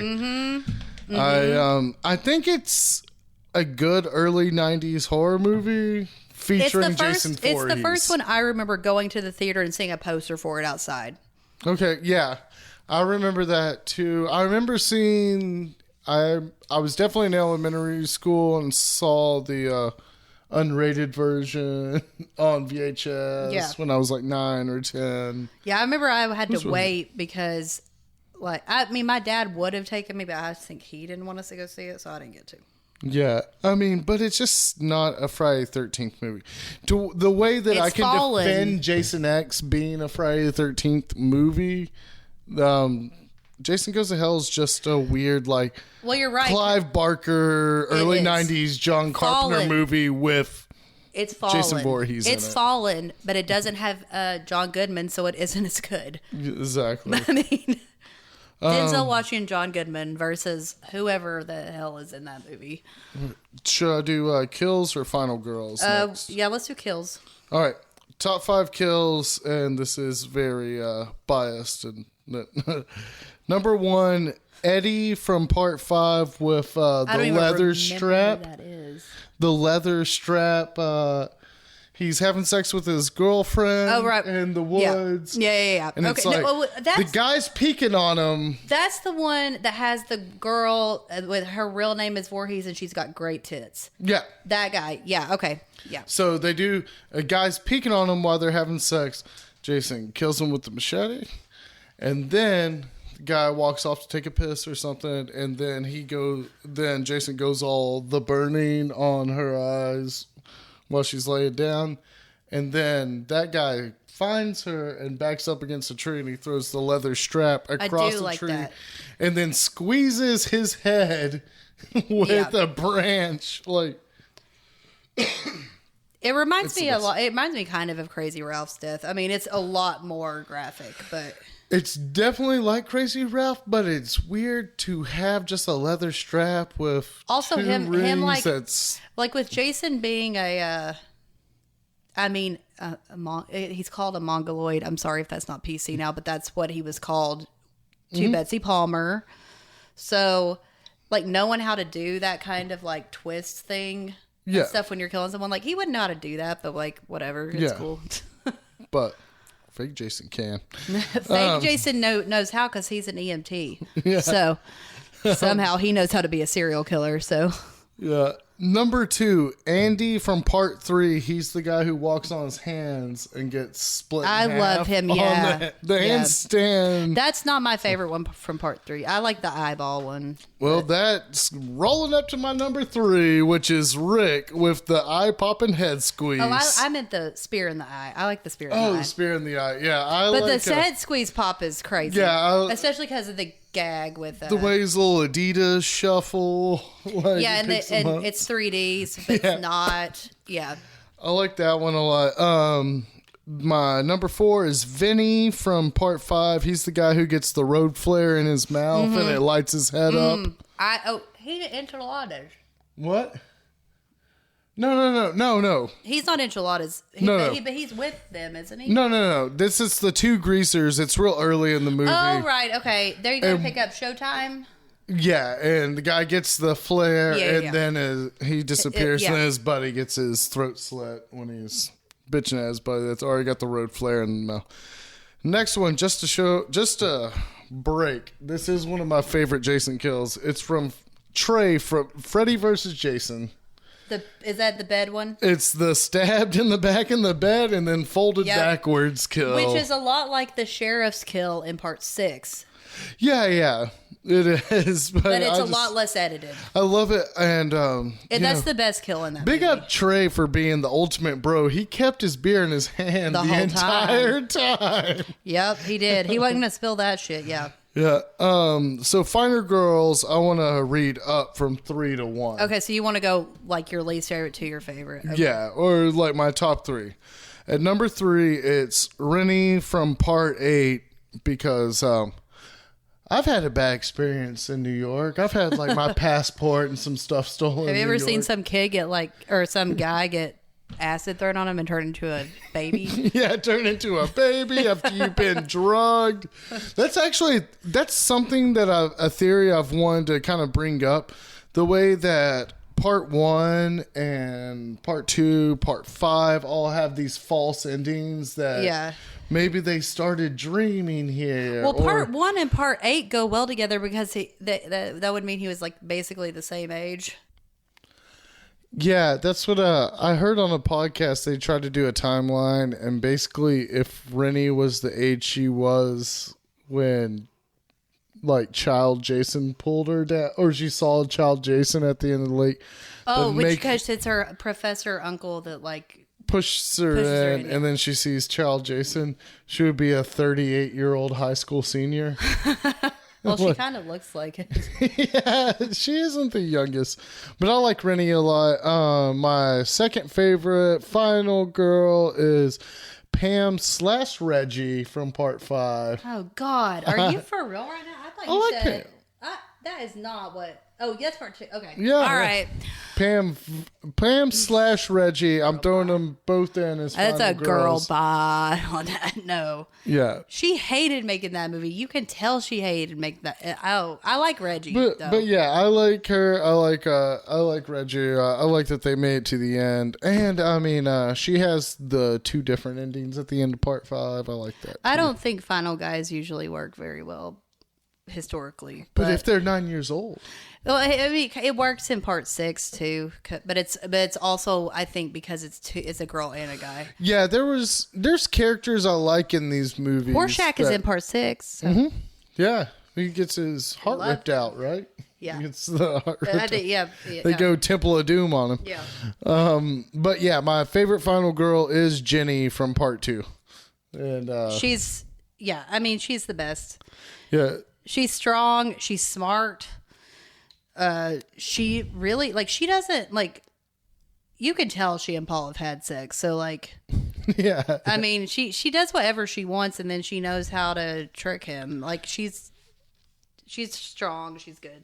Yeah, no, she's my favorite, and like I said, I do think that she holds the number 1 scariest moment out of all these movies is when she's like, someone's in the room. Someone's in the fucking room. Is it that one or in part 3 when they're in the? I think it's part 3. She's in the raft and she looks up the window and Jason's in the window and Run comes down. Is that 3? I'm trying Chris to think. is in the raft. The whiny girl. I can't remember. Whatever that one is, that part scared me. Yeah, no, it's got to be part 2. No, because he runs in part 3. Yeah, but part 3, the girl in the raft gets stabbed, and then the dude. No, gets I'm saying stabbed. at the end she's in a boat. Oh no! At the end of part 3 is when she gets pulled down. She dreams that she gets pulled down at the end. She sees Jason in the window of the barn. That's what and I'm then talking the about. mom. Yeah, well, that's the one I'm and- talking about because that part scares. That part scares me. But Yeah. okay. Anyway. That's He's got the little lob run. Yeah. And that's one of the things I like about the remake is like I'm down with a running Jason. I like that actor too. He was in Hatchet Part 2, I think. He's good. But So you got another list. okay, I brought my top 3 Jasons just because you didn't ask for it. I mean, it's a. Yeah. So. I agree with it. Also, I think. Yeah, counting up as my third favorite Jason's Richard Brooker from Part 3. I think he's great I at don't it. agree with the top one, but I like Part 4, Jason. Yeah. Part 4 Jason's great. My number 2 was Kane Hodder, just because that's like Part I said, 7, 8. Tex Manhattan's like my. Yeah, he's in 7, 8, 9. I mean 7, 8. Jason Goes to Hell. Jason X. Yeah. So. And and I like Kane Hodder. I've met him. He's a nice guy. He's kind of sleazy, but nice. He didn't get sleazy on me. Well, it was also Which with is Felissa weird, because how Rose. could you not get sleazy on all of this? I know, right? But he was with Felissa Rose. He was like right next to Felissa Rose, so he was like, "Let's have a threesome." Yeah. I mean, it was a joke, but still, I was just like, "Hey, no." Exactly. Okay, I just snorted. But part 1, I mean, not part 1. Your number 1. My number 1 Jason, CJ Graham from Part 6. I think he's really good at it. I cannot. You cannot. I cannot with that. What? He's okay. Who's your favorite Jason? I can't remember his name. From Part 4? Part 4. He's a stuntman, and he was apparently very nice, and was like that one girl was freezing in the raft, and he's like, "Y'all got to get her inside, like she's gonna die." I heard he put Feldman in his place. Oh yeah, he did not like Feldman. Yeah. Which he probably was a little shitty kid. So. Yeah, and I like Feldman. I mean, I do too, but he was a shitty kid. I just watched a 15 straight. No, he might 15 and going straight, where they're like him and Drew Barrymore like alcoholics or something. Yeah. Anyway, he's a. He might be a shitty adult, but I still like him. Oh, he's probably a shitty kid and a shitty adult. But that went your Corey Feldman interview. Your Corey Feldman interview. Hey, Corey, sorry. I mean, you can come and defend yourself. Hey, there's that. Nah. Oh, well, Crispin, you're always welcome. We'll talk about clowny, clown, and everything else. Okay, so that concludes our interview with Brad Fowler, so he got the chance to defend Part 5. Let us know what you think in the comments or whatever. Well, I know it's been a long one, but thank you for sticking it out with us and getting all our rankings. We'd love to hear your opinions on what you think is the best and the worst Friday the 13th entry, what your favorite kills are, and who your favorite final girls are. So from Friday Night Frights, thank you for listening to this special. I'm Emily, and I'll see you guys later.